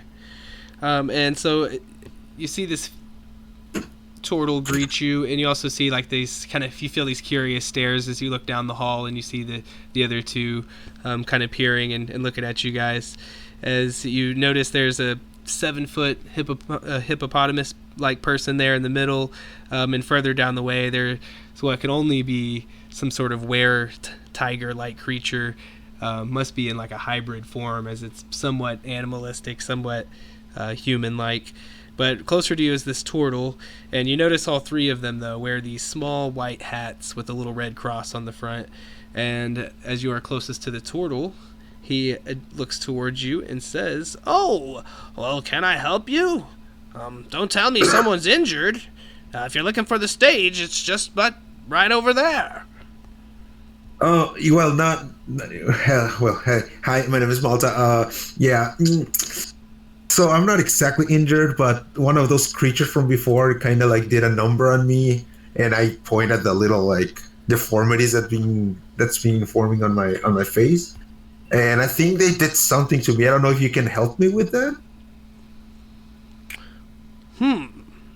You know, I would love to. That's what we're here to do, is to help make sure everyone's okay. We're very skilled at healing, so they always enjoy us. We always get the invitations, and yet we come just because we like to as well. It's quite the festivities. Now, I'm sorry. I'd love to help you. I could see, yes, terrible affliction. Oof. You don't want to see what'll happen if you let that one fester up. Yeah, I don't want to even know. You know, that such a nice little merry creature such as yourself, it'd be a shame to see you turn into something else. Well, of course, I could help. How about, first, we get to know each other a little. Perhaps if you could tell me a secret of yours, I might be able to share one of mine. A little friendship never hurt.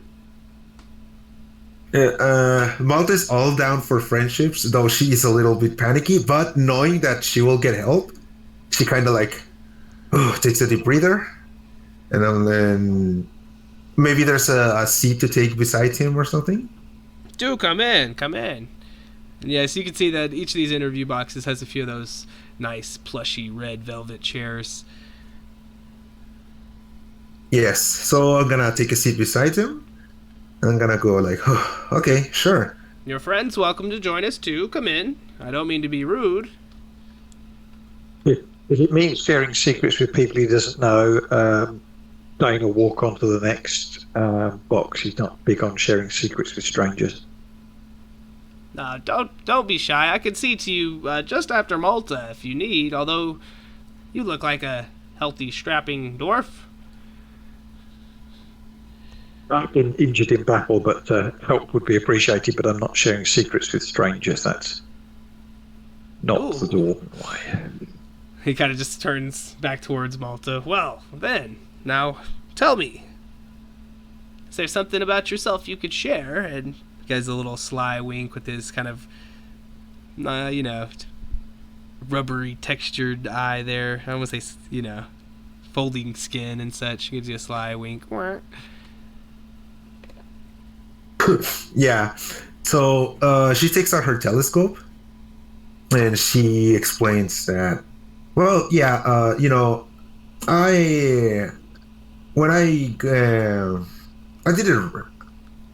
didn't exactly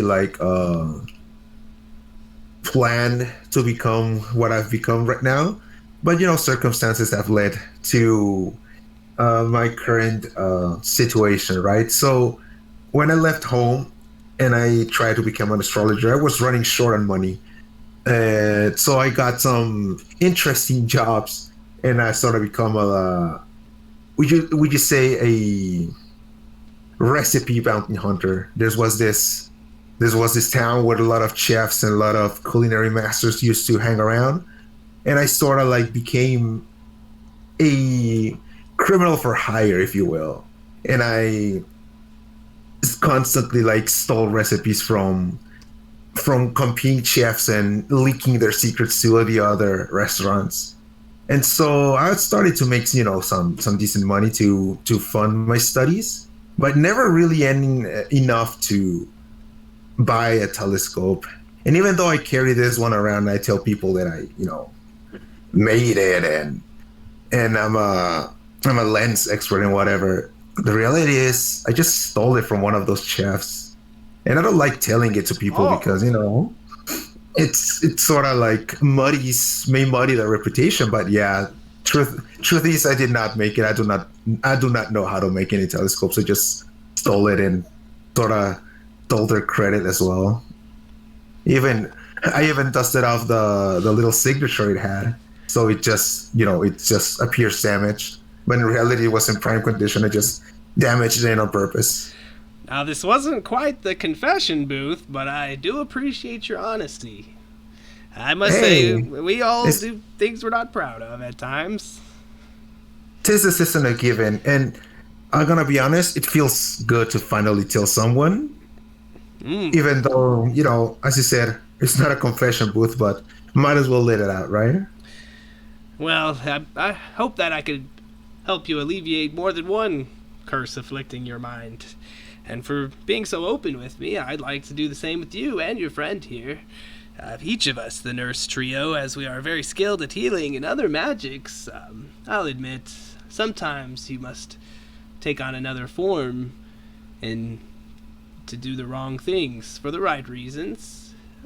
But in other times, you could just take on the true things that really represent yourself. For me, I like this, guys. The old turtle.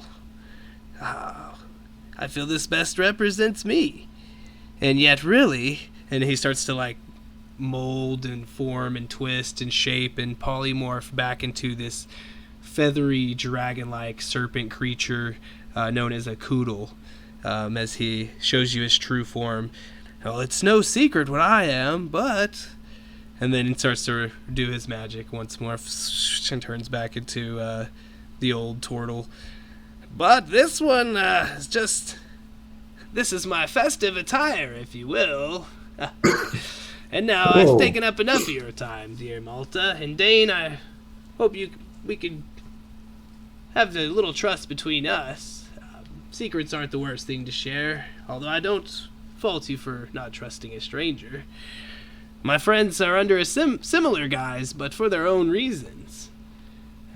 But I'm sure I can give you a little hand there, Malta. And sure enough, he kind of waves his hand with a tiny little rod in it, and you feel that curse kind of alleviate from you as he casts, I think it was like a restoration, lesser restoration, perhaps. I'd have to go back and check. But yeah, he'll cast the spell that will alleviate that from you, and you're free of the curse. Yeah, GM, Lesser Restoration doesn't get rid of the curse because I got Lesser Restoration and I looked that up. So it would have to be something else. I It think. might have been greater then, but I just remember seeing that. Sorry, I'm on this 2 different PDFs. Looks like it would be No, greater that's fine. It was restoration. just, Yeah. it's just I went away and checked because I had that spell Yeah. and I was going to cast it, but I Yeah, realised my it bad. wouldn't do it. It is greater restoration, or it could have been remove curse, turns out. But he does cast it free of charge, eager to make a new friend, and, you know, kind of says you could talk to my fellows if you like. I know the hippopotamus might be able to patch you up there a bit, Dane. But for me, I would I'll go and like talk to to get the back hippo. to festivities. I'll go and talk to the hippo. All right, so we will... So, excuse me, I don't think I ever got your name. And you know, that's part of the mystery of it. And my name is long, very hard to pronounce. I come from a far distant land, where my type of beings and others much like us roam the lands. Hopefully one day you could visit. It's a spectacular place called Maztica. Perhaps I could tell you about it more another time. But it's a wonderful land, just across the ocean from the Sword Coast, there in the material plane. Sure, I would love to. Well, Alright. thank you very much either way. And then I guess to wrap us up over here on the left side real quick, we'll just follow along with Dane as you come up to this kind of peeking and listening in the whole time, and as you come up, proudly stands up and says, "Well, I think I know what you're coming for, but do me one little teensy-weensy favor, if you will. Humor me. Could you tell me a joke? I'm not a big fan of secrets myself either." War joke. How much do you know about wars? Huh. Dane wanders off. He's not engaging in this game any longer. You may not be the first I've met, but you do have a merry twinkle in your eye, and I can tell. You've got a joke on your lips. Give me an old belly laugh, would you? Dane harumphs and turns and walks back onto the main floor. He's not engaging in telling jokes. He's like, this Feywild place sucks. Alright, so Bibwit up here, you see almost between up the stairs, someone might be similar to yourself, and you get curious, you want to investigate. You follow up, and sure enough, you do see a fellow Haragon, except for this one is a little bit smaller than you, but no less in merit due to that. However, he does seem to be a bit distressed. As you can see, this area is kind of like a wrapping station for presents, and you see some that are like half done or so, and he seems to be in quite a worry about it.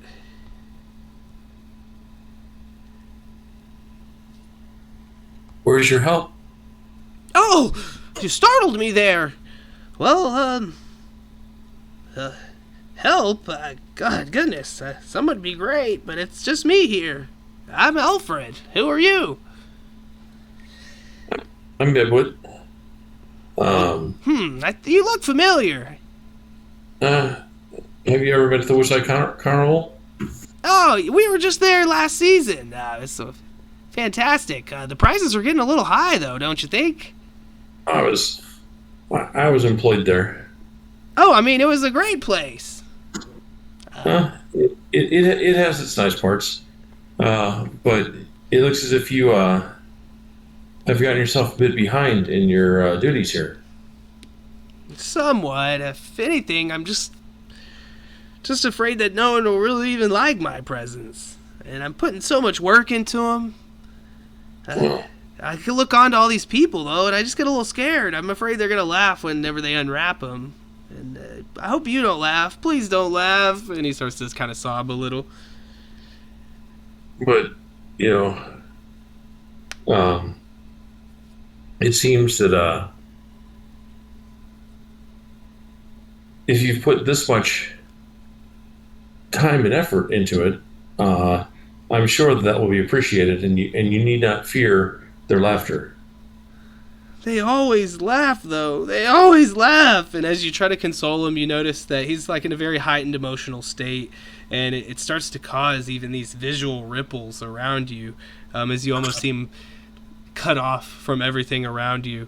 It almost seems as if his negative energy is like manifesting in a way, and you could most certainly give him a persuasion check to console him.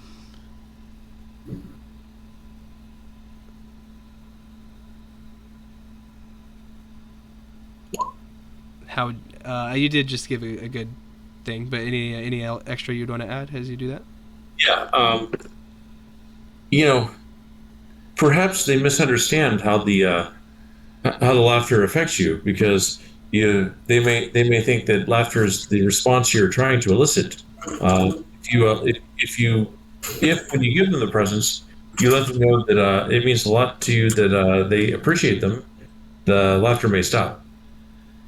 His gaze kind of meets yours, where before his eyes were kind of like darting around frantically and his pupils were like kind of widening. As you could see, he was like kind of getting into a state.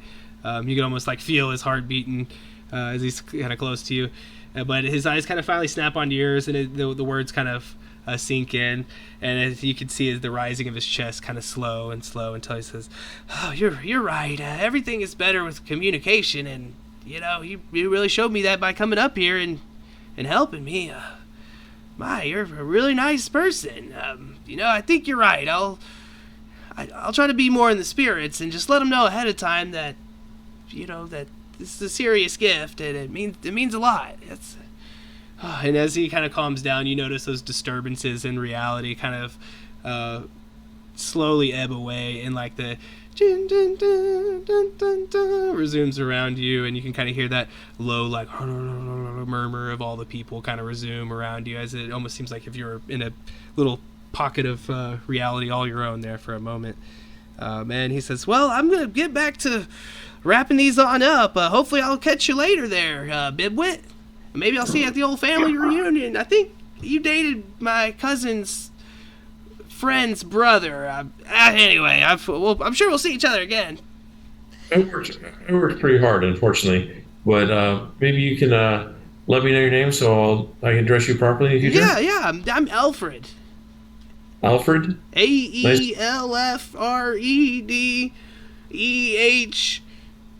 Well, it's very nice to meet you.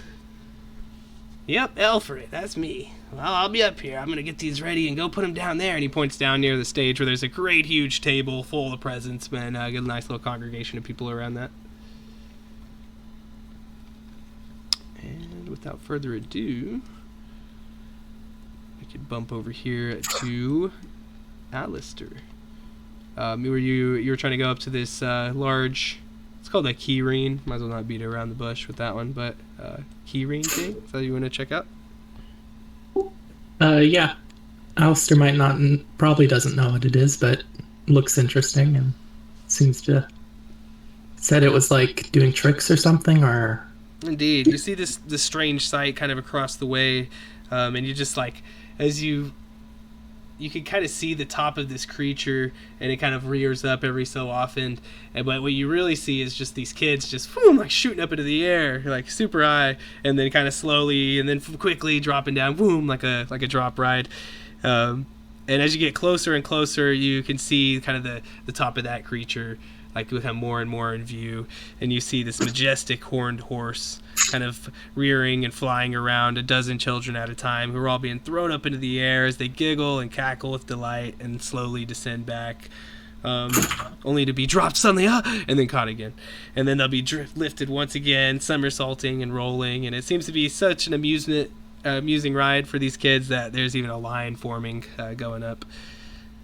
But you do just see this beautiful golden horse-like creature, and as you approach, she seems a little bit busy with what she does, but she kind of casts you like a curious look. Yeah, I guess I just sort of wave and let her continue. You hear this old, wise, but feminine voice there, kind of like creep into your mind, and she says, "Oh, welcome. Hope you enjoy the festivities. If you are good and pure of heart, perhaps come take a ride. My name is Crispy. I'll be here all day, and tomorrow as well." Can I like reply in my head? Yeah, for sure.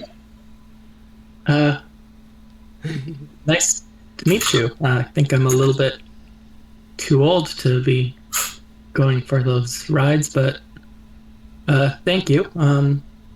You certainly are a majestic being. I've never seen anything like you before. Oh, that's so kind of you. I often act as a patron to warlocks of the Celestial. Perhaps you have a friend or two who might know me. But I do like to come here to Zep to aid in helping out however I may. If it's to bring joy to these children, I'm happy to oblige. And there was that one time a plesiosaur broke out of its pen and went on that killing spree at Sunset Beach number 38. That was a real mess. And her laugh just like transmits to your mind telepathically. Ha ha ha.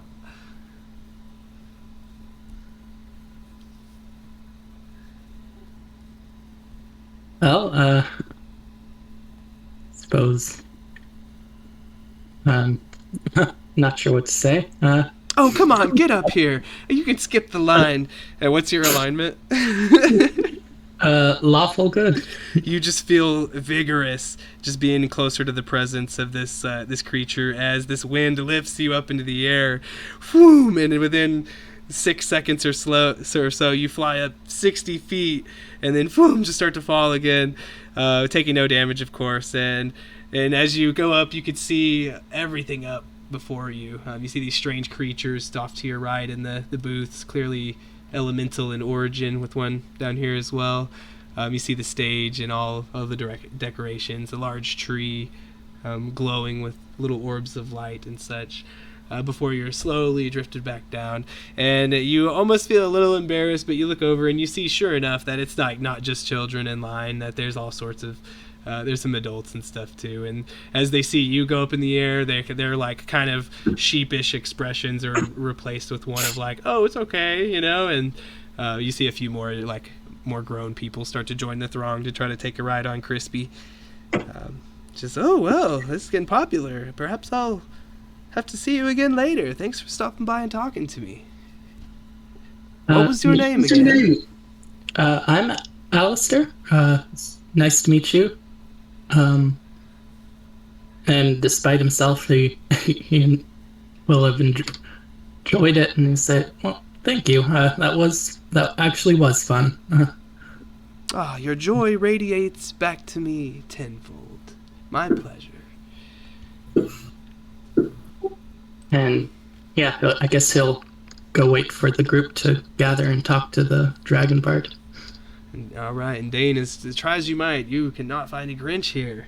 Everyone is just enjoying the festivities, a little bit of mulled cider in hand, perhaps.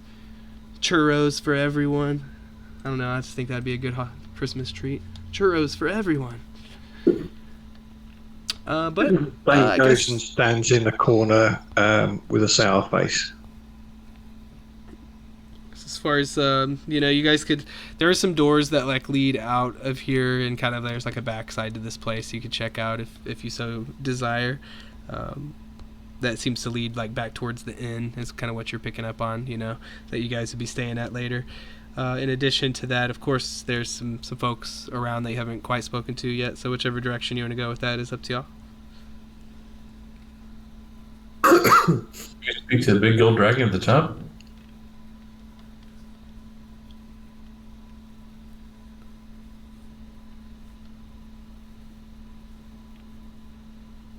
I heard you go and talk to a dragon. All right, if everyone's ready for that, I would say While it probably wouldn't have taken much more than 20 to 30 minutes, I'd say, to be everyone to kind of go and mingle around. You kind of had a good interaction there, and then all decided, oh crap, we're supposed to be meeting that giant golden guy over there. I better meet my friends. You can, all start to make your way there. But in real life, perhaps a good time to take just a quick 5-minute break at most, if you guys want to come back in at 5 after him. Sure. I'm going to have to drop at the top of the next hour because I've got something I've got to go and do. Okay. Should start rolling it out after this. Okay, cool. So I'll see you guys in just a few minutes. Cheers.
I'm back. Oh, initiative.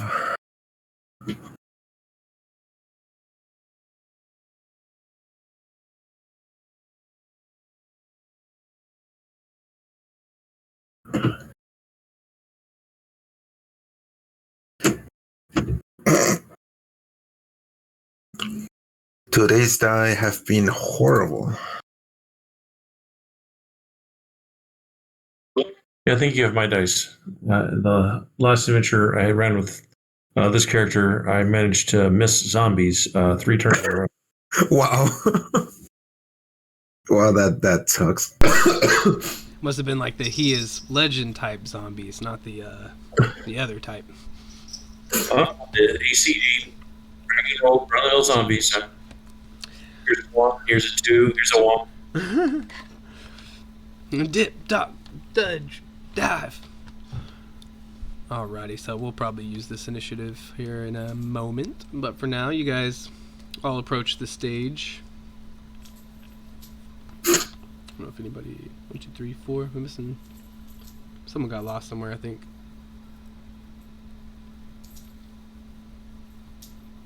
Oh, it's Dane. There you are, Dane. I'll bring you up to the stage. Alright, so you guys approach the stage, and you join the throng of students here. They're all wearing those uniforms with the symbols. Probably different bardic colleges by the looks of them. You could kind of start to piece together that, like, that's probably the symbol for the Whisper bards. Oh, that one might be Eloquence. And then you see some that perhaps would be a part of the Creation bard college. They start to dance around that 30-foot Christmas tree that kind of looms overhead. There's this large 20 by 20 table, huge. It's mostly empty for as big as it is, but people are starting to fill it up with presents and things. Speaking of presents, there are just piles of them underneath the tree as well. Some for decoration, some that they're kind of moving over to the table to give out. And you see the bards all kind of gather, different ones start to cast their magic up and decorate the tree. They simmering ornaments, garlands, light, all just seem to appear out of nowhere. This massive golden dragon is watching over, wearing reading glasses on the end of his nose, and he's holding a normal-sized little book in his huge claws. He gingerly turns the page as he notices you guys walk up, and while he is a gargantuan creature that takes up that many squares, in truth, he would be just kind of draped across this whole balcony up here, just boom, just laid out all over it, just an enormous dragon. And he sees you guys, and with a merry look, he greets you in a large, booming voice. "Ah, they must be the ones we hired. Come, come. It is I, the Dragon Bard. It's a lot easier to say than my born name, at least. Oh, oh, oh. It's wonderful to meet you. We look forward to the to today's entertainment. Indeed, yes, and with your help, it could be the show of the year. I've been the headmaster here for 300 years, and I'm thinking this could be our best one yet. Ooh, hopefully it is. I'm sure. Like I said, with your help, we could make it the most fantastic. You see, we like to pluck a few promising individuals to come and show some spirit and help us with a few revisions, if you will, in the tale. I don't like things to get too stale around here. We must keep the audience coming back for more and more. And the Christmas Carol is a fine, beautiful Christmas tale. And yet, we've seen it, heard it a million times. I would love for us to do something slightly different with it. Make it new, refreshing. And yet, well, after 300 years, I'll admit I'll be leaning on our visitors from afar more and more. And so you seem to be up to the spirits? Spirits, I meant? Absolutely, we would love to help. I am very familiar with this tale. I am not, but I'm still willing to help. All right. So just behind the scenes real quick, we'll kind of break down how it works. There'll be a part for each of you. And you guys can, I'd say that you guys could kind of just decide amongst yourselves, but if you don't really know the story or care much, we could kind of just place you however. But I'll be keeping it all on paper here in front of me as far as kind of who's a part of which one. It's a pretty simple table, but we can kind of just read it out real quick, because there'll be the intro, there will be the Ghost of Christmas Past, so that's 2.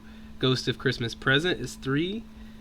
Ghost of Christmas Future is 4, and then the outro is 5. So so you guys can each, if you have one that you want in particular, I guess you could type it out in chat, and then if you don't really mind, you could just say that too, and then we'll kind of slot everyone in.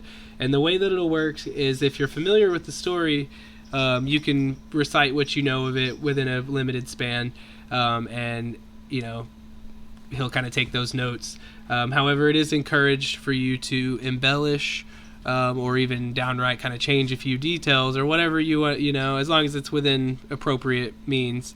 And so that's how that'll go. If you don't know the tale at all, then I would just say maybe don't take the introduction, but just wing it and say something funny. And then, of course, I'm going to be working. This is called collaborative storytelling, at least that's what they're calling it. So that's how we'll do it. And so we've got some there. Looks like we got past, present, intro. Does anyone want to take future and outro willingly? Would be good. So Alice is down for the outro. Looks like Ert. Are you cool with the Ghost of Christmas Future?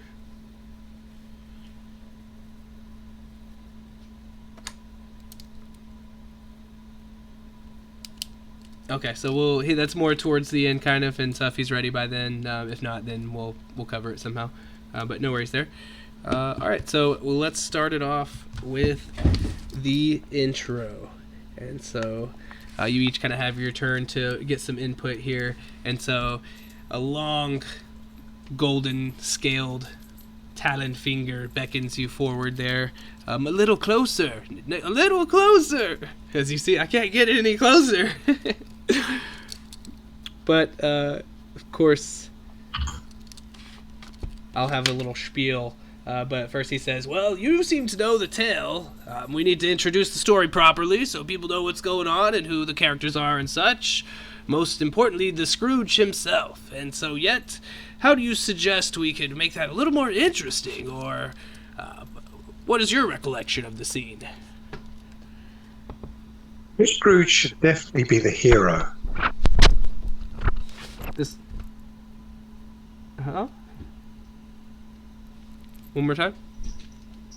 Scrooge should definitely be the hero. Here's a man who's looking after his gold, and that's an important trait. You don't want to let money go freely. It's an important thing, and other people just will have to get used to the fact that he's looking after his gold and doing the right thing by his family and his family name. And Scrooge is obviously a name that's quite spectacular, and Ebenezer is obviously a name that he holds with tradition. And in his people, much like in dwarves, letting gold go unnecessarily will bring dishonor to his name and to his family. He could even be cast out. So I think the definite way forward to this is to make Tiny Tim the evil person, because he's trying to take gold away from this nice Scrooge character, and Scrooge to be the hero, your big, tall, strapping Hollywood superstar.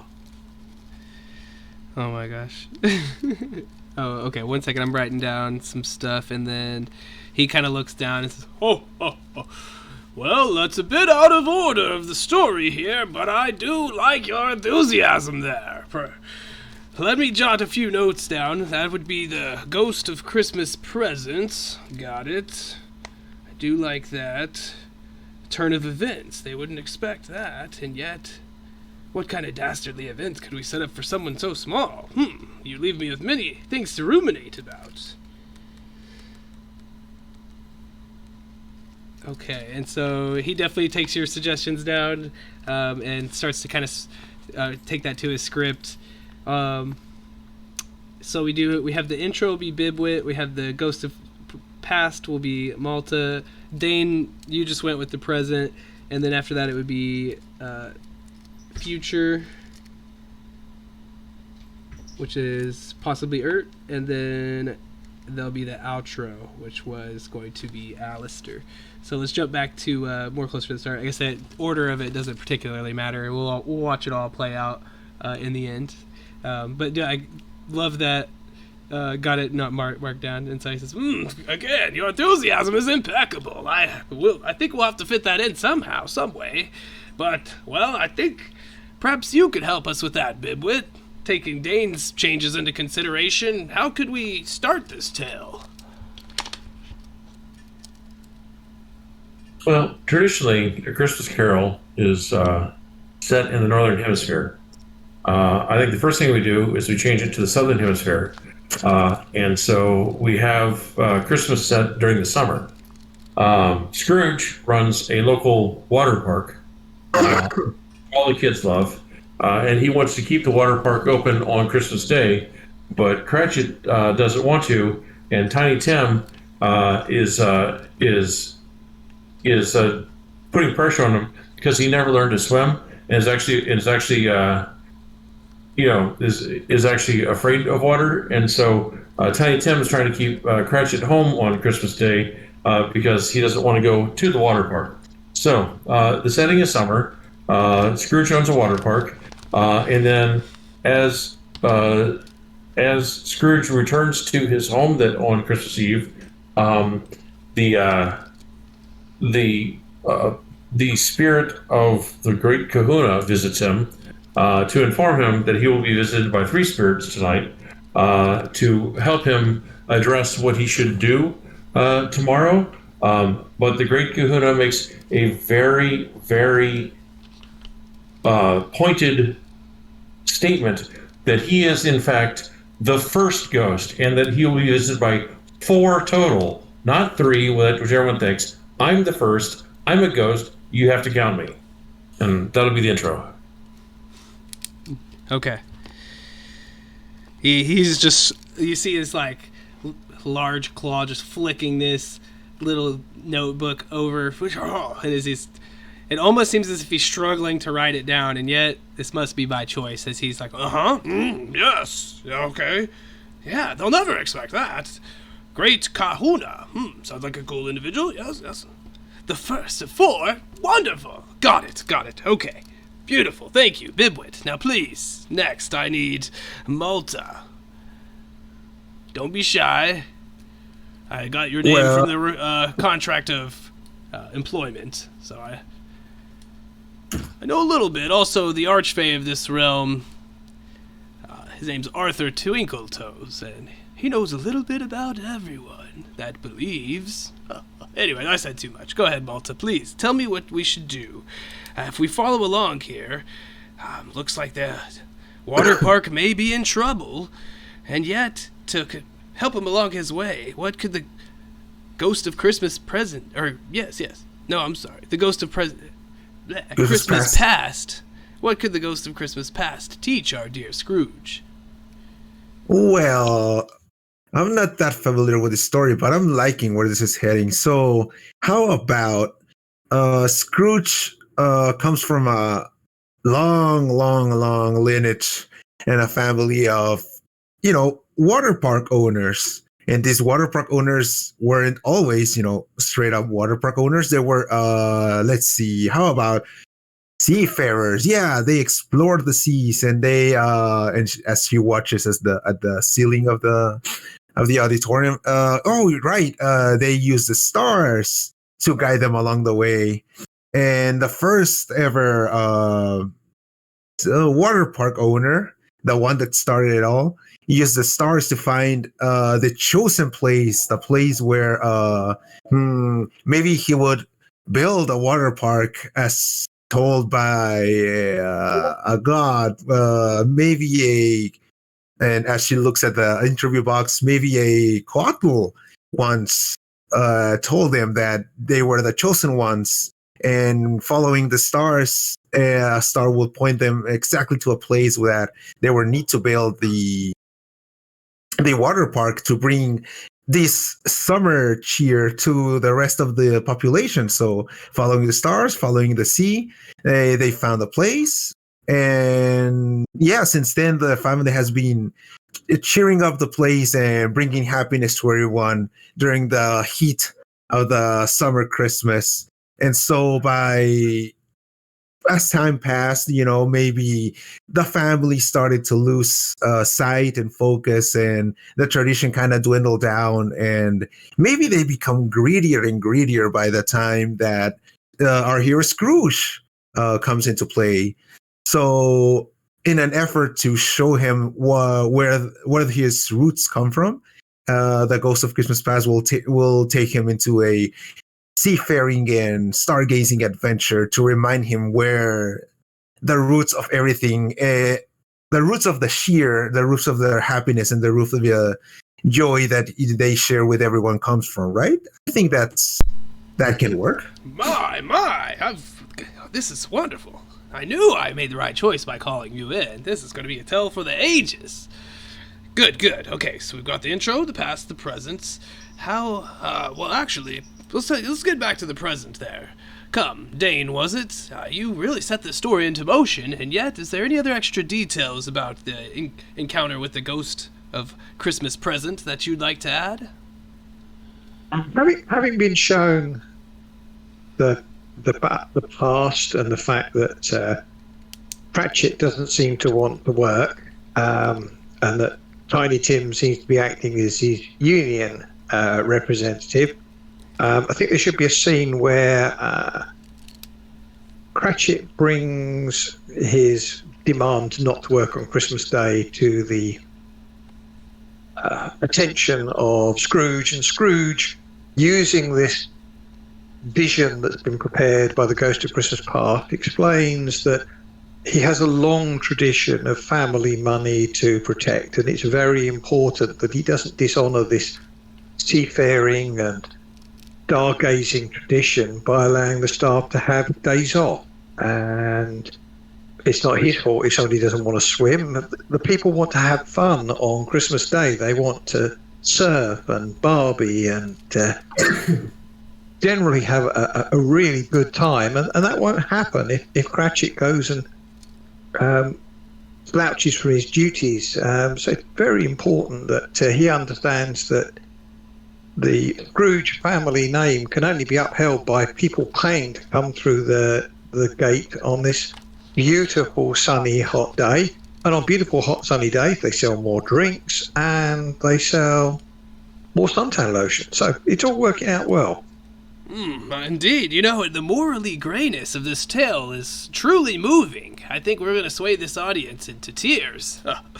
So, now, dearest Ert, you seem a little dazed there, perhaps elsewhere, but could you share with us the Christmas future?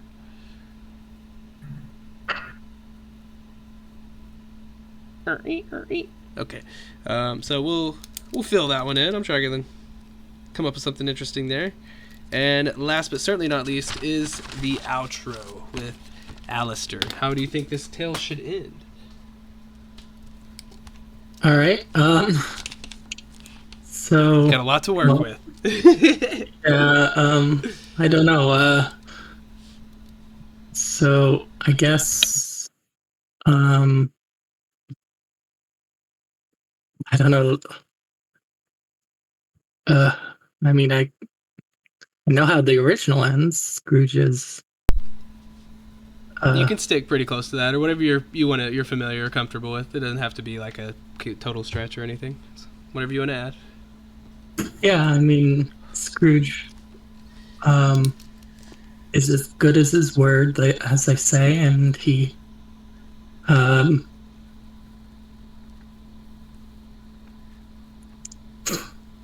sorry, what did we do with Tiny Tim? Is he in this? I know that in the other. So I guess what I would, if I could enter my thought on this in a direction I was thinking to go, is perhaps that in the future he sees that while they did make more money and a lot of people were happy, that Tiny Tim and his family were left out and felt very sad. And yet, even just having that one sense makes it not right, and perhaps instead he offers maybe the outro could be him being like, we're gonna stay open, and yet I want you by my side. I don't want to fall into what the Ghost of the Future has seen me, where you're sad and it takes down our reputation, and instead you stick with me and I'll teach you to swim today as a gift for Christmas or something like that. That's what I was. Yeah, Scrooge decides to help the Cratchits and takes a liking to Tiny Tim and shows them around the water park, gives them like free passes, and he makes the Cratchit family the poster family for his water parks marketing. And and everyone's happy, and so, as Tiny Tim observes, gods bless us, everyone.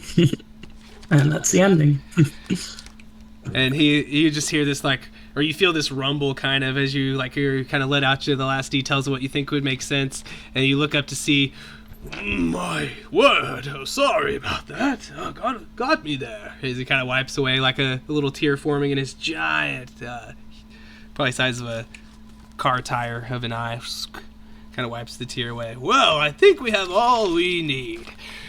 Oh my, this will be fantastic. Please take your seats there in the front row, if you will. And so if you guys can join the party there in front of the stage. He calls out, now thank you all for joining me on this festive, joyous afternoon as we get the final touches done and celebrate Christmas truly. Well, it will start with our first recital here, so I do hope you enjoy the story. Hopefully even enough to come by and see it again tomorrow on our very first pure, true day of opening. And now, he turns and he starts to organize groups of the students here, the Bardic Colleges, on stage. Says, we'll all work together to come up with this next evolution of the classic story. Feel the creativity brewing in this room. Ooh, the world's a stage, and all the men and women merely players.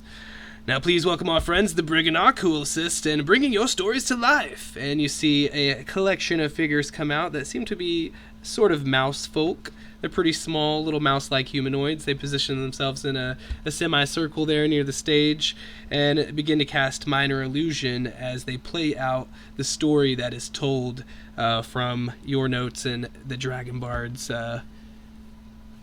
own collection, of course, as he looks to your group and says, the web of our life is but a mingled yarn, good and ill together.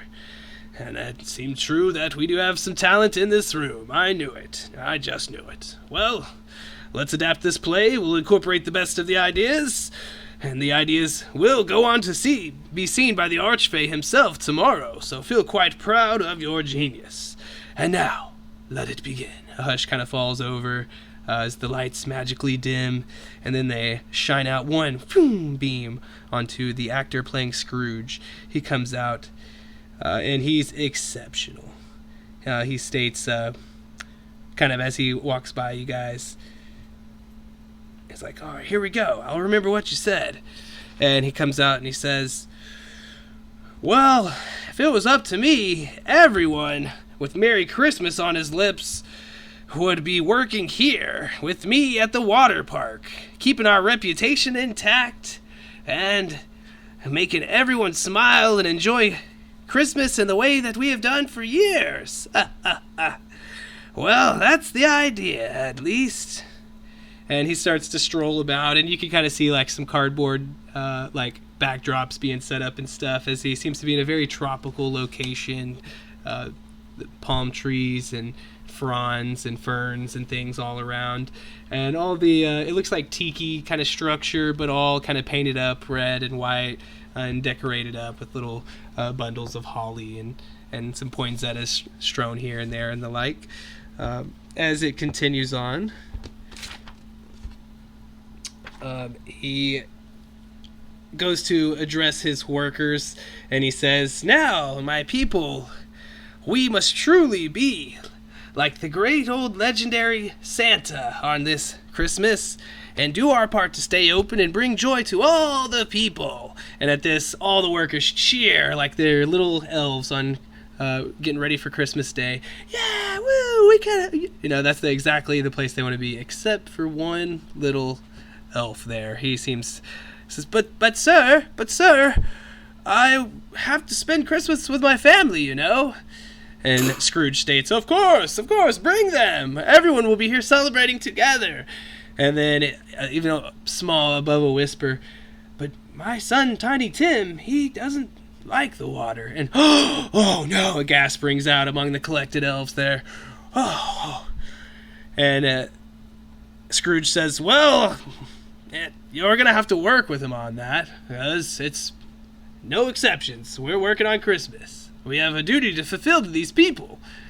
And at that, everybody in the room is so happy except for this one dad. He kind of just doesn't say anything else. He kind of takes a step back, but you can see him kind of like shoulders slightly racked with like worry, and kind of silent sobs as the scene kind of shifts out onto Scrooge kind of laying back down. You can see it's kind of like a classic sitcom where he like opens the door and walks into a room, kind of comes in and starts to set his things down.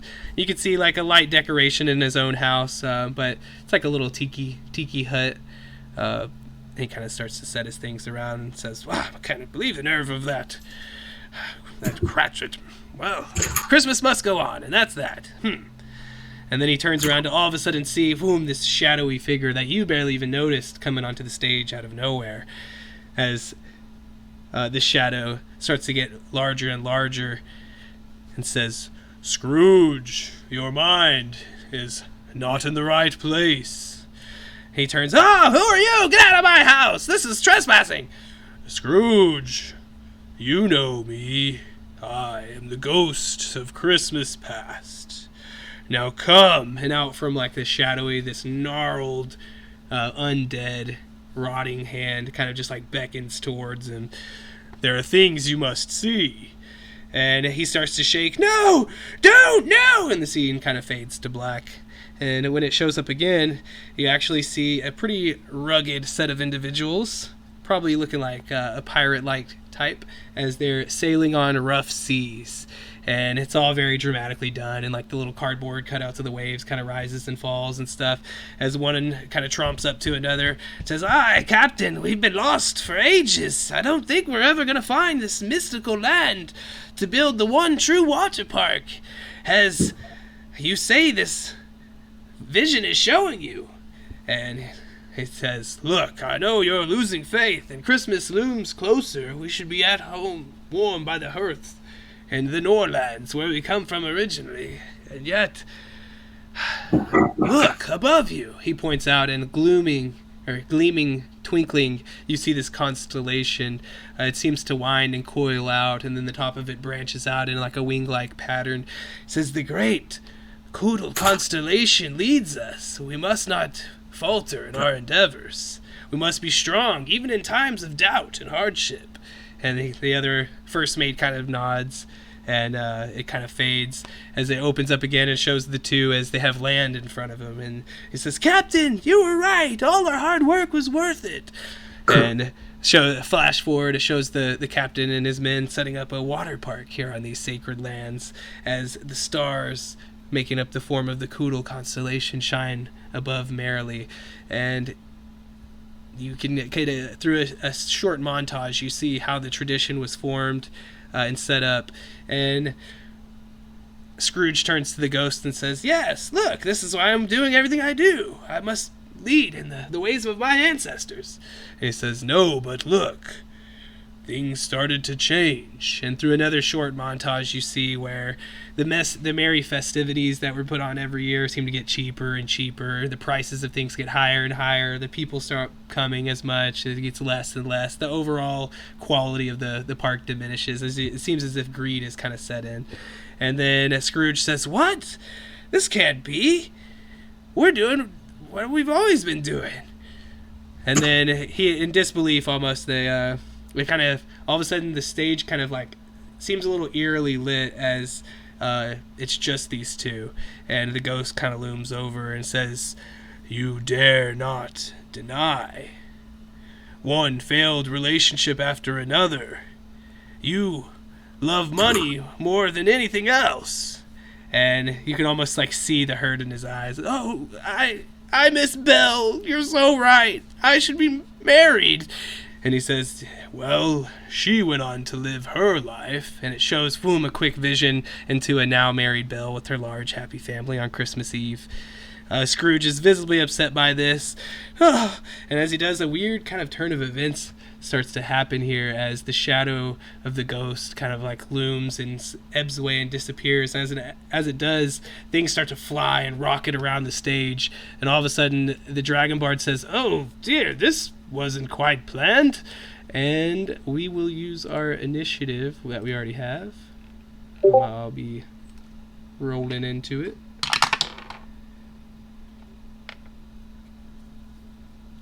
You guys already have yours there, so we'll use that. I rolled pretty.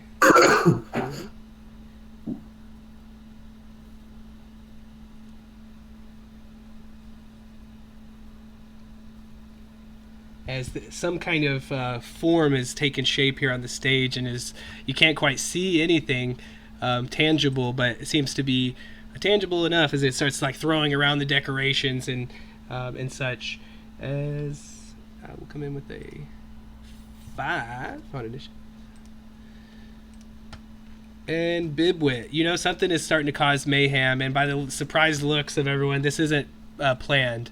You have honestly no idea where it would be, except for somewhere on this stage right now, as it hasn't really done much of anything other than that.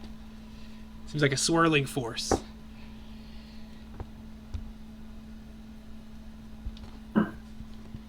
All right, Bibwit will hold Eldritch Blast until it becomes corporeal enough to attack. Okay. I can work with that. Oop, roll 20 just reset. That's probably good. It'll back up a little bit. That's probably a good thing.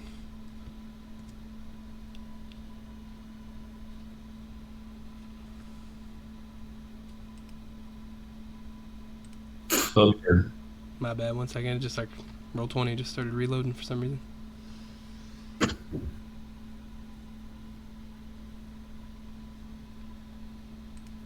Alright, and I guess just to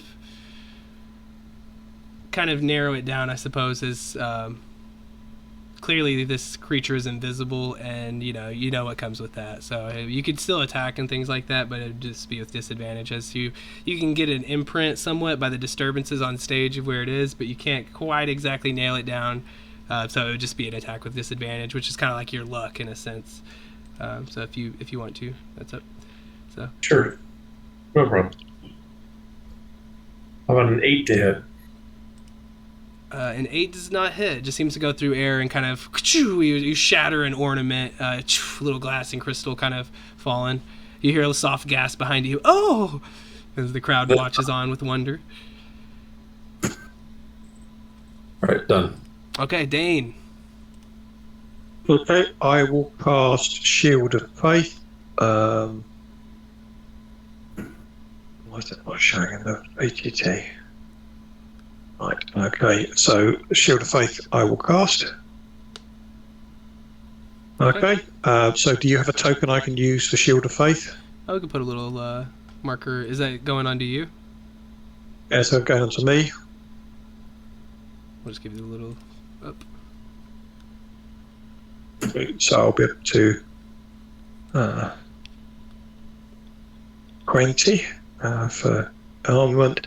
Right, am I going to be able to attack this thing, or do we need to walk to where there are steps?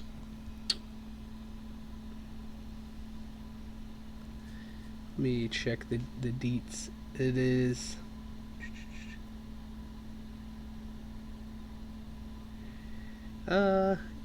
yeah, I guess you'd probably have to go up the steps. That'd just make it a little more... Okay, so I'll go one, or you could try to climb. three. I'd give it like, we'll say it's... No. Okay. There is no way on earth that Dane, a dwarf, is going to try and climb onto a stage. You'll go the long way around. And I'll cast Spiritual Weapon if you have a token I can use for that, please. Yeah, I think there should be one there. Might be under Poly and Summons. Spiritual Weapon? Yeah, Yep. okay, so I'll drag that in. Okay. So I've got, where's it going? Spiritual weapon within 60 feet, so I will put it there. And I will try and attack with spiritual weapon, but I'll need to do it with disadvantage, yeah? That's right. Okay, here we go. Give me that. Okay, so on my attacks, so bear with me a minute. All right, so go ahead and okay, yeah, you got it. You're good. All right, so you've had a really amazing guess, honestly, and you end up just feeling something tangible as your spiritual weapon through the connection you have with that. It just, it definitely hits.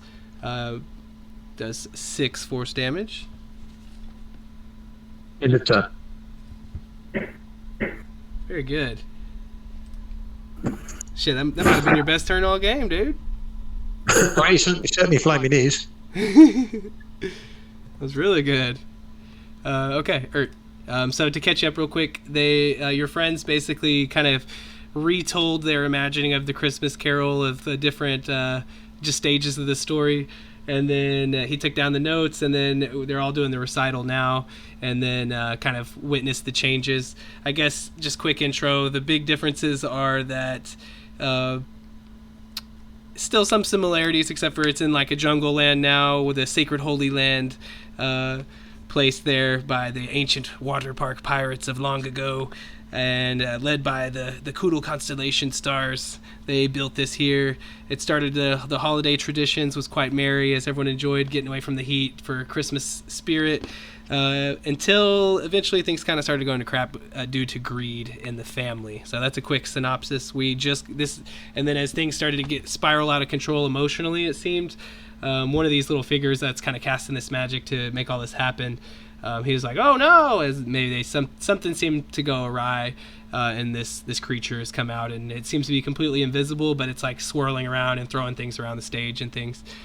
You've seen a miss and a hit upon it, and it is your turn to attack how you see fit. Did we see it before it attacked, or has it been visible the whole time? Or there was kind of a ghostly actor, but he kind of like tore off the side of the stage, and this clearly is something different, and you never really got. I'm just wondering if I've seen what this looks like or not. Ideally, no. Okay, so it's been invisible the whole time. Gotcha. Right. All right. Let's do.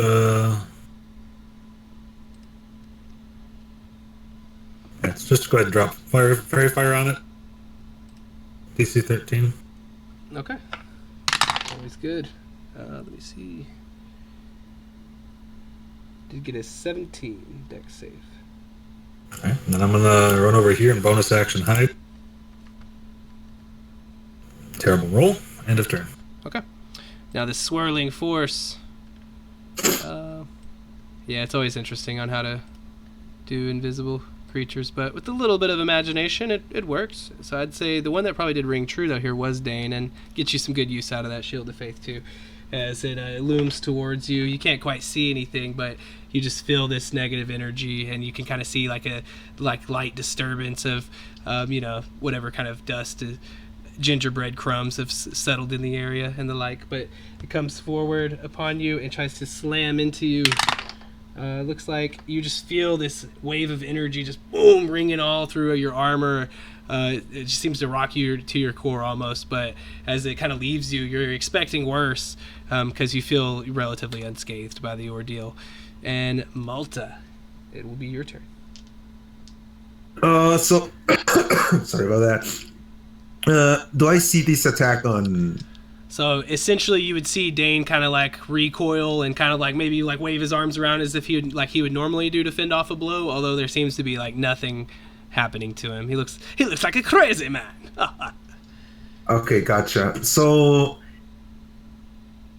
can I cast like fog cloud over the creature? Even though we couldn't see. Maybe we can see it exit the fog cloud, so it would be easier for others to, pin it down. Maybe. I think something like that could work. Yeah, if it exits the cloud, you'd see that disturbance. But while it's in the cloud, it would pretty much be the same. Yeah. Yeah, I mean, it's no advantage for the creature either way, so. And might as well conceal the others. Okay, then I'm gonna cast a fog cloud in that spot that I would suppose that would be the place where he attacked. Okay, there should be a square that you can pull out underneath in the journal. It should be underneath cone spheres, squares, and walls. If you want to pull it. 20-foot sphere. Yeah, here. I know that's a square. Sphere. Oh, here it is. Oh, it's quite big. So I'm gonna probably cast it here. Ish. So most of us can see it like exit the actual cloud if it comes towards us. Maybe. Okay. So Yeah, that's. Huh? You just take a guess, knowing that it was around Dane, so you're like, well, he's going to get covered too, but I know I'm at least going to get that thing. And so you cast your magic, and the crowd around you, they're starting to think that this is part of the scene, and they're like, oh, wow, check out these actors. These are excellent. The magical effects are really on point this year. Oh, yeah. Could also double serve, I say. Fog effect, yes. Oh, yeah, they're loving it. Anything else for Malta after that? Yeah, I'm gonna use bonus action to cast Magic Stone just to prepare some projectiles for next turn if it comes to that. Okay. Shoot. Is it a bonus? It's a bonus action to scoop them up, right? Yeah, so you're just using bonus action. Okay, got it. Yes, it is. All right, and Alistair. that would be turn, yes. Okay, cool. And Alistair, you see this fog kind of envelop the stage. One moment you're kind of seeing Dane swatting around, and the next thing you really don't see much there at all. Even playing field now. So I can't see it, but do I have like a general sense of where it is? You do, as well as Dane now too. They're both heavily obscured. So it'd essentially be like the blinded condition looking into that circle. Okay. If I go in, I won't, like, I'm not sure what I can do. Like, can I go in and try to swing at it, or do I have to, like, not, or would I, like, not know where it is? So, like, so if you'll give me a quick athletics check, and we'll just set the DC at 10. Really, that's pretty easy. And then if you succeed on that, you could pull yourself up on the stage there pretty quickly. Otherwise, you'd have to follow Dane as he was kind of running around. Okay. In terms of hitting it, you've got a vague idea where it is, just not an exact idea. So you try to pull yourself up the stage, and you kind of slip down, and we'll just cost that as an extra 5 feet of movement if you want to try to run around or whatever. That didn't take an action or anything. Or you could try again, I suppose. Yeah, I guess I can hold my action here at the edge of the fog. So I don't know, like it's sort of, like maybe if it's moving, it might cause some disturbances in the fog, and if it comes towards me, I can swing at it. So yeah, I'll just hold my action. Yeah, okay. Until something seems to approach me. Okay, sounds good. Makes sense to me. And Bibwit, you're watching all this unfold as you're kind of in the back of the crowd. You hear the oohs and ahs louder than the others from the people around you. All right, well, Bibwit's going to try a Scorching Ray at second level. Okay. So +6 to hit. At second level, there's 3 beams. Let's just do this each way. So the 2's going to miss. The 2's going to miss. The 8 + 6 is a 14. That will hit.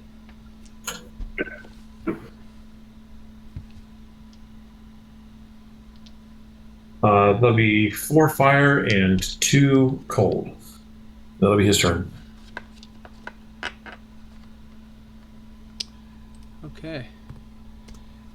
You really just, you're shooting blind, and it's hard to tell if anything's really, you can't see much of the result, but you feel confident that it at least landed. And Dane, you just see this fog just swirls around you. although you feel this looming presence close by. Well, still on disadvantage, I'll try and hit it with the warhammer. And then I will move the spiritual weapon 20 feet, which I'm allowed to do, I believe, and then strike at him with the spiritual weapon. Right. Okay, that one makes it through. 6 more. Inside. Alright, nice. And Ert. Let's drop another fairy fire on it and then another bonus action. They will pass on that. It's doing well. 21. Alright, pretty good stealth roll this time, though. Okay. Disappear. Keep it simple. Tries to hit the person around it, and another huge miss as you just feel that buffet of energy, but to no avail. Malta.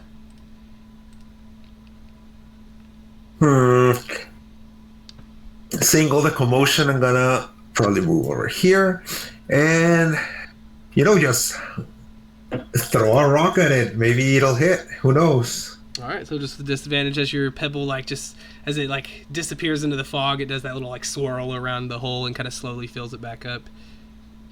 Zoop. Oh. And you hear just pa-ting off something like one of these brassieres kind of in the back, and you're like, I hope maybe it still hit. I don't know. Maybe it did. Just went right through him. Okay. Anything else there? No, not really. I'm gonna end it there. Okay, Alistair. All right. I'm gonna try to pull myself up again. There we go. Okay, easy. Yeah, you pull yourself up and kind of into the gloom, the fog. Yeah. Can I just sort of go where I think I see? Yeah, you've essentially with the disadvantage. I would kind of think of that as you kind of stepping through the fog a little bit and kind of swiping your sword around, trying to connect, but that's just kind of how we would have to flavor it mechanically, and Yeah, and there's a warhammer and a spiritual weapon swinging around at something, so I'll just join those two things and try to swing at whatever they're swinging at. All right. So longsword at disadvantage. Let's do it.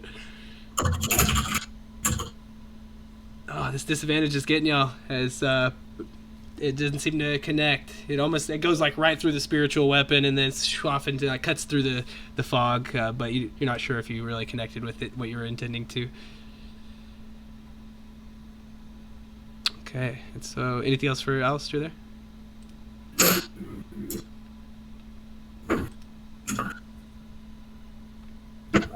Nope. Okay, Bibwit. Oh yeah, sorry, no. No worries. No, we're getting a little close to time. I'll address that after the fight, but just trying to keep us moving right now, at least. So yeah, I gotta go at the hour. Okay, so Bibwit, if you'll go ahead. We're gonna try same thing again. And I believe that'll be 2 of y'all. That's saying that y'all are gonna have to go on time. So we'll just kind of mosey through the rest of it, and we may go over slightly, but I'll try to. We won't have any more combats or anything. 14, 18, and 12. So all 3 of those will hit. Sorry, 14, 18, and 10. The 10 will not hit, but the 14 and the 18 do. Yep. Okay. 12 fire at 2 cold. You hear this shriek of horror and rage as the fog swirls up and seems to coalesce, all absorbing into this little ball, and it just ruptures out and disappears as this poltergeist has been vanquished. And you guys almost kind of don't know what to do if it's after the end of a fight, but then again you hear these trumpets just start up, and then they start, all the merriment kind of begins, and everyone just thinks that's part of the show, so you guys kind of sidle back to your seats, and it continues. And I'll make it quick. We'll just kind of run through it, and then we did have a good fun bit of role play and such today, so no worries on the time. Hopefully y'all guys had fun, but let's close it up and make sure it all makes sense. Fun. Yeah, thank you. Okay, so they continue on with the Ghost of Christmas Present. And if I can find the right spot again, we will continue. There it is. All right, and so the story continues. And after that first visit with the ghost, it shines back down on Scrooge. Seems to be later that same night. And as he's kind of getting his things ready to bed down for the evening, all of a sudden a looming presence is there in his doorway. And he shudders as he feels the presence and slowly turns and says, "Oh, not again. I'm thinking about the last one, I promise." And this spirit comes up and says, "Scrooge, I am the ghost of Christmas present, and you must see what is unfolding just now." And it starts to go to all these different little happy families, and they're going to the market and spending the money that they made working at the water park on nice presents and dinners and things like that. And then suddenly it stops on one family in particular, Bob Cratchit's little family, and you see the feast is a little more meager than the others, and the camera zoom as it is kind of focuses on his youngest son, a little boy, and he says, "Oh, Tiny Tim, you're not really eating as much." And he's like, "I just don't feel that well today, Papa." So, well, hopefully we can get that figured out one day, and I'm sorry, but we're gonna have to go to the water park on Christmas Day.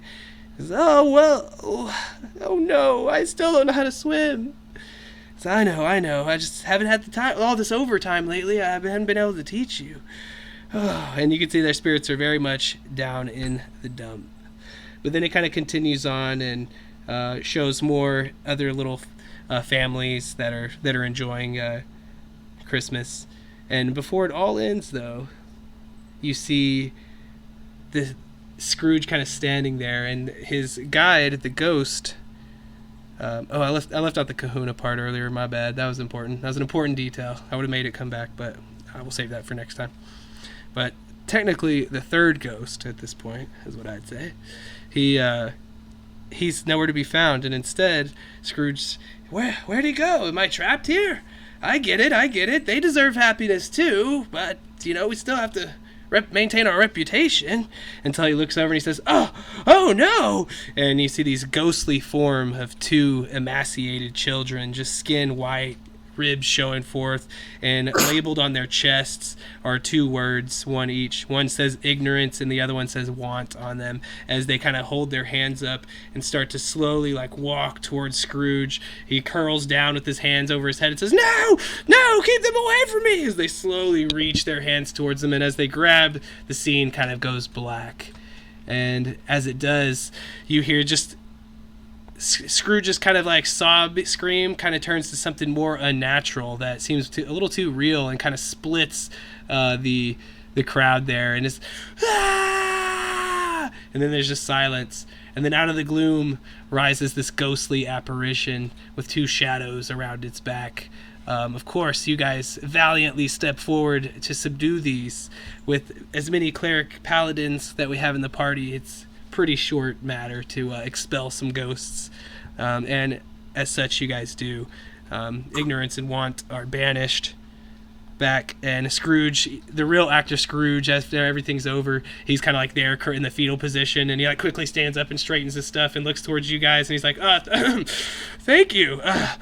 And the show must go on. Dragon Bard kind of looks to y'all and says, "Well, life's but a walking shadow, a poor player that struts and frets his hour upon the stage. Thank you for asking these spirits to leave." The show continues on with the Ghost of Christmas Future. Scrooge starts to show him a time after his demise and neglect. And all of a sudden, the crowd is empty at the water park. Everything's diminished, beaten down. A lot of the rides are shut down and things, and it's mostly just because there's nobody there.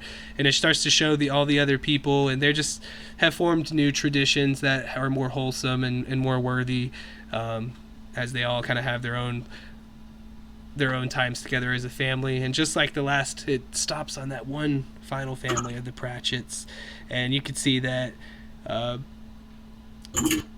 there's one seat missing there, and due to the extra strain and that was put on, and the neglect and being forced to try to swim, Little tiny Tim must just not have made it, as his family kind of sits around a darkened table. No grit, no gifts, no presents, nothing around at all.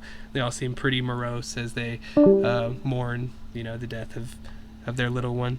Kind of closes in on Scrooge as he sees the error of his ways, and then it shows him in front of a little tombstone bearing Tiny Tim's name. And he says, I get it, okay? I get it. And before he can get away from this, though, he feels this cold, ice-like hand grip his shoulder. And he says, what now? With his face as white as death. And the gnarled, skeletal hand points to another tombstone nearby, and it says Scrooge's name on it. But it's already dirty, worn away, and nobody's here mourning his death. And with that, the scene closes with Scrooge pleading and pledging to change his ways. At this, the crowd just bursts out in cheers as they're like really feeling this. They're crying, not booing, but like boo-hooing, and it's like very emotional. Those of you that gotta go, I understand. You'll see the session log and stuff, so I'll get you that reward and all that. But just to close out a little further. All right, thank you. Yeah.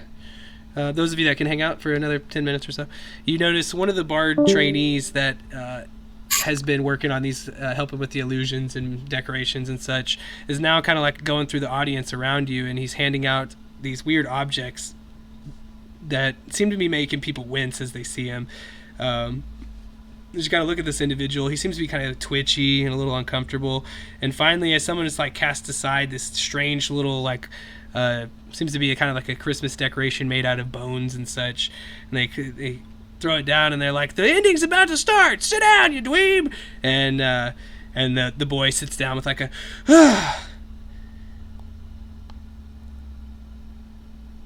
and after that, this Scrooge comes up to close the show, and he says, I will honor Christmas in my heart and try to keep it all the year. I will live in the past, the present, and the future, and think about all those that may be affected. The spirits of all 4 ghosts I met this eve shall strive within me. And it shows an aftermath, if you will, of him sticking to his word. And on the Christmas day in question, he has Tiny Tim by his side the whole time as his honored guest, makes him feel super comfortable, helps him learn to swim over time, and gives Bob Cratchit a raise in an elevated place in the water park, and vows to make sure that not a single person on his payroll will ever be left behind or feel without the true joy of Christmas spirit. With that, the audience erupts around you, a standing ovation. Oh my goodness, the curtain goes down, the lights come up, and you can hear it from the crowd that this was the best performance in years. And then after everyone's starting to kind of wrap up, the boy, who seems to have been having issues there, strides upon the stage and says, but wait! This is all happy for you guys, but no one got me any presents. No one ever gets me presents. And he casts away what is clearly a disguise, and you see this Deathlock figure, somewhat of a ghostly apparition that holds nothing but malice in its heart. And then it says, I waited forever to get a gift, and that is how Naughty Nick was born. This is your last chance. Can you give me anything for Christmas? Or I'll bring pure coal to you. And if there's anyone left that wants to throw him a bone, so to speak. Throw him a bone. Could be anything. Let me check if there's something. I just made this character, so I probably don't have like anything at all. Hey, but hey, he did mention like being cold and all, so maybe I do have a bedroll, so I don't know if I can like fashion that into a sort of a blanket. As you're working on this, he screams out, I did everything I could to ruin the celebration tonight, and yet these people just seem to love it. It's all your fault, but what are you doing there? Is that for me? Yeah, I don't really have much. I just started adventuring, but I mean, you did mention you were cold, so might as well I don't think it'll make up for years of neglect, but hopefully it's a start. You Maybe know, like you don't Scrooge, a new beginning. you don't have much, and yet you give what little you do to me. Yeah, I mean, 'tis the season, as they say, right? Oh, I feel so bad. You're right. It is. Oh my goodness, I've been wrong. I'm so sorry. And although it seems like kind of made things better, despite my ill intent, but I will plague you no more. All this celestial goodness in this realm drives me crazy. And so I was driven here. I figured the Christmas spirit, if anything, might be able to help me, and it did. Oh, thank you. With that, by your leave, great golden dragon bard, I will go. And he says, you are forgiven, naughty Nick, or we'll just call you Nick now. Perhaps we could get some good out of you yet. And for you, helping out, I'd like to give you a special gift from my private collection. This is a special shrubbery blessed with a certain wisdom. It can help you, but first, you must put a little time and love into it, as is our spirit. Listen to your shrubbery, and you will always be one step ahead. Trust me, he says with a large wink of his eyes, as he passes each of you a small potted plant. And to close us out, after an eventful afternoon, you gather on stage at the theater. All the people here earlier in the day have returned.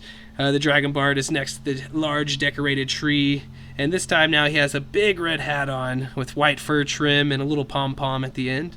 He starts to hand out presents to all the children who participated today and all the folks who helped put this together, including you guys. He hands you each, and he watches on as you eagerly shred away the paper. And as you do, you see a spectacular DOS Loot 2000 limited edition with a special autograph by the one and only Dragon Bard of Zep. The proud ki-rin Crispy floats above you, and with a proud wave of her horns, the table that once held the presents now fills with delicious foods of all sorts: veggies, fruits, meats, breads, next to, of course, the desserts: candy canes, cupcakes, sundaes, pies, and cakes of every imagining, and even a huge banana split with a spoon for each of you to dip into. Everyone cheers and begins to do so. After some nice feasting and chatting, this festivity starts to wind down, and the Dragon Bard wishes each and every person a very personal good night. He turns towards your group and says, "We are such stuff as dreams are made on, and our little life is rounded with a sleep. Go on beyond these doors and find the inn you seek." And you guys are able to do so. You find Gertrude waiting for you, and she gives you guys, she says, "Well, this was very popular, and I think it's going to go over incredibly well. So there was a huge bonus thrown in for you guys. It looks like it should come out to a little over 1,000 each, so good work. And it'll actually be 1,225 gold each that she gives to you guys. And she says, "Come on, I'll take you on to the inn." And after walking for a few minutes through this forest, you come across a large ski lodge and inn decorated to look like a gingerbread house. Several Goliaths are standing under a sign that says "Ski Instructor," talking to a group of Tritons. They all seem to be relaxing after a fun day of merrymaking and riding the slopes. You guys press in where you see strings of red and green lights illuminating an open cafe area where everybody's already starting to enjoy the steaming hot chocolate. There's miniature marshmallow goats. Wow, I feel like I've seen that in a different adventure. But they are all dancing and stuff around the cups, and every once in a while one just kind of doop, plop, jumps into the steaming mug and dissolves. You guys each find your room. It's the most comfortable you've ever had. The sheets are amazing. In the morning you find a note underneath your door. It's an invitation to the rest of the play, to see it actually in fruition, with no interruptions. And you guys have a nice breakfast there, as was described earlier.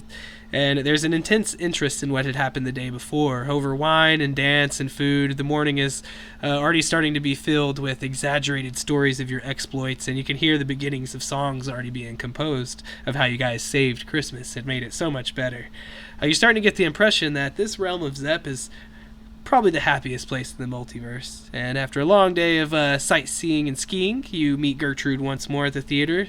She's brought along some of her drow friends, and they look very lavish with their slender frames and kind of unique features. They're tight friends with you guys, eager to hear all about where you're from, and eager to share about how they are actually from a moon that's kind of a secret to a lot of people, and yet perhaps that's a story for another time. Eventually, you guys go to the theater. It's packed as the opening night is abuzz. You find your seats. There's even some small little survey cards, and a hush follows with the crowd as a radiant miniature pixie emerges from one of the viewing boxes. He flies to the center of the theater with the bright golden pixie dust continually emanating from his wings. His feet shine with the silver brilliance. And some people whisper, "Oh, that's him. That's Arthur, the archfey ruler of Zep." And the pixie addresses everyone in an even tone. "Thank you all for coming, and special thanks to Dragonbard for his tireless efforts in training bards from throughout the multiverse. He ensures the wonderful performance we all rely on in Zep." And his voice turns to boom out, "A round of applause, please, for Zep's hardest working dragon and his devoted crew," meaning you guys. And of course, the crowd applauds and cheers as the curtains are raised, and the Dragon Bard takes a huge bow as he watches from above.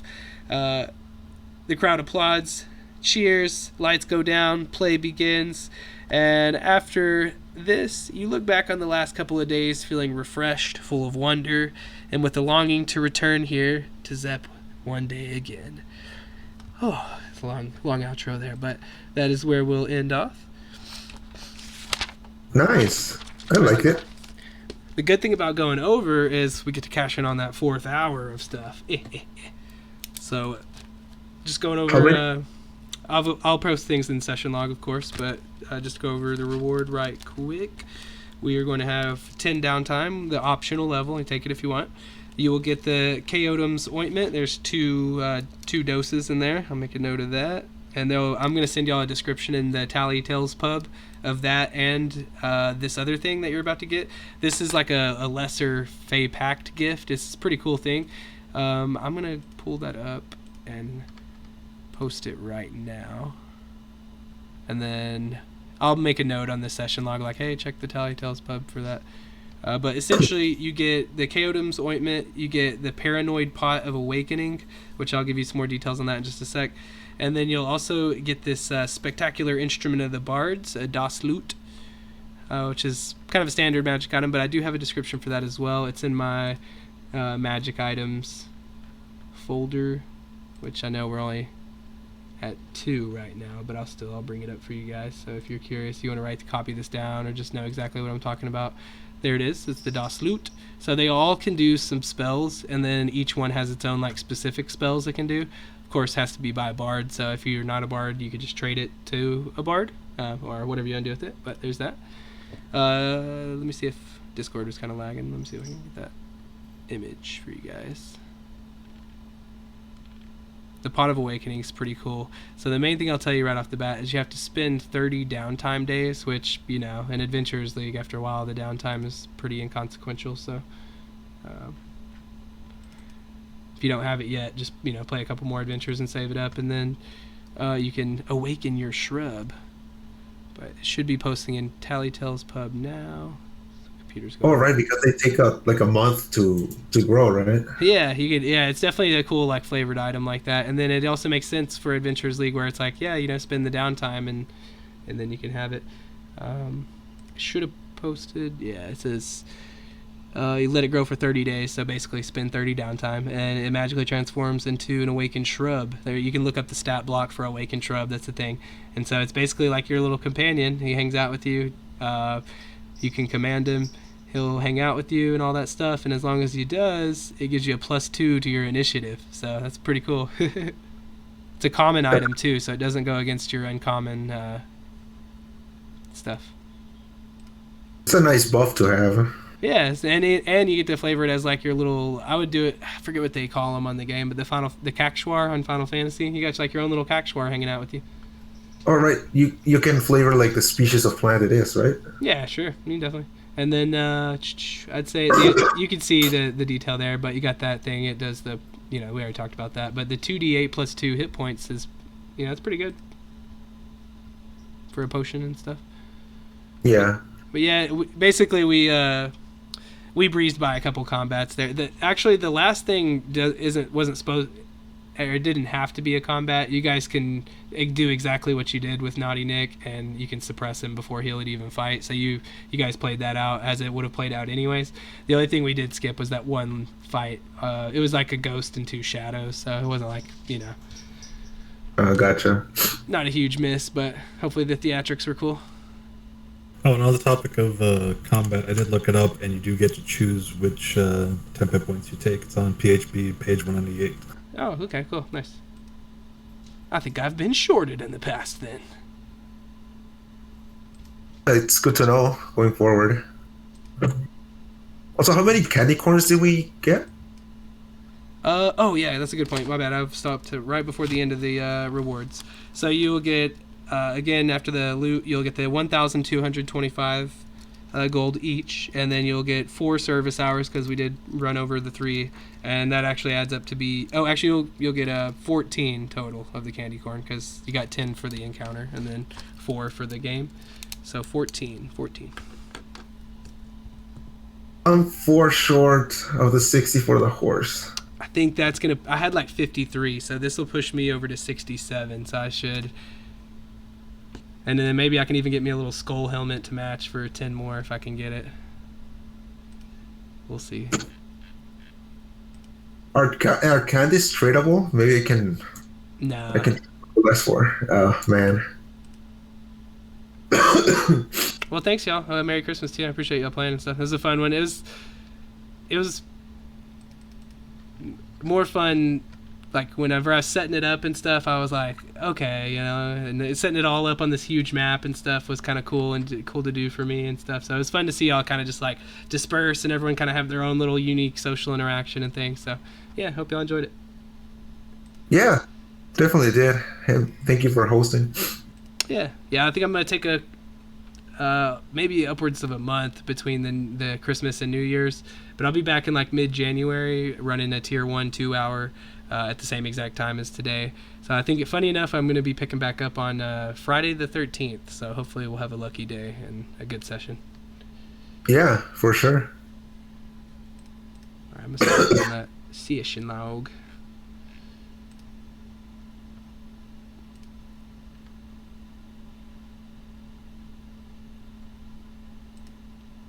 That was honestly, the changes to the story ended up being so much more drastic than I had anticipated. I was like, whoa. Yeah,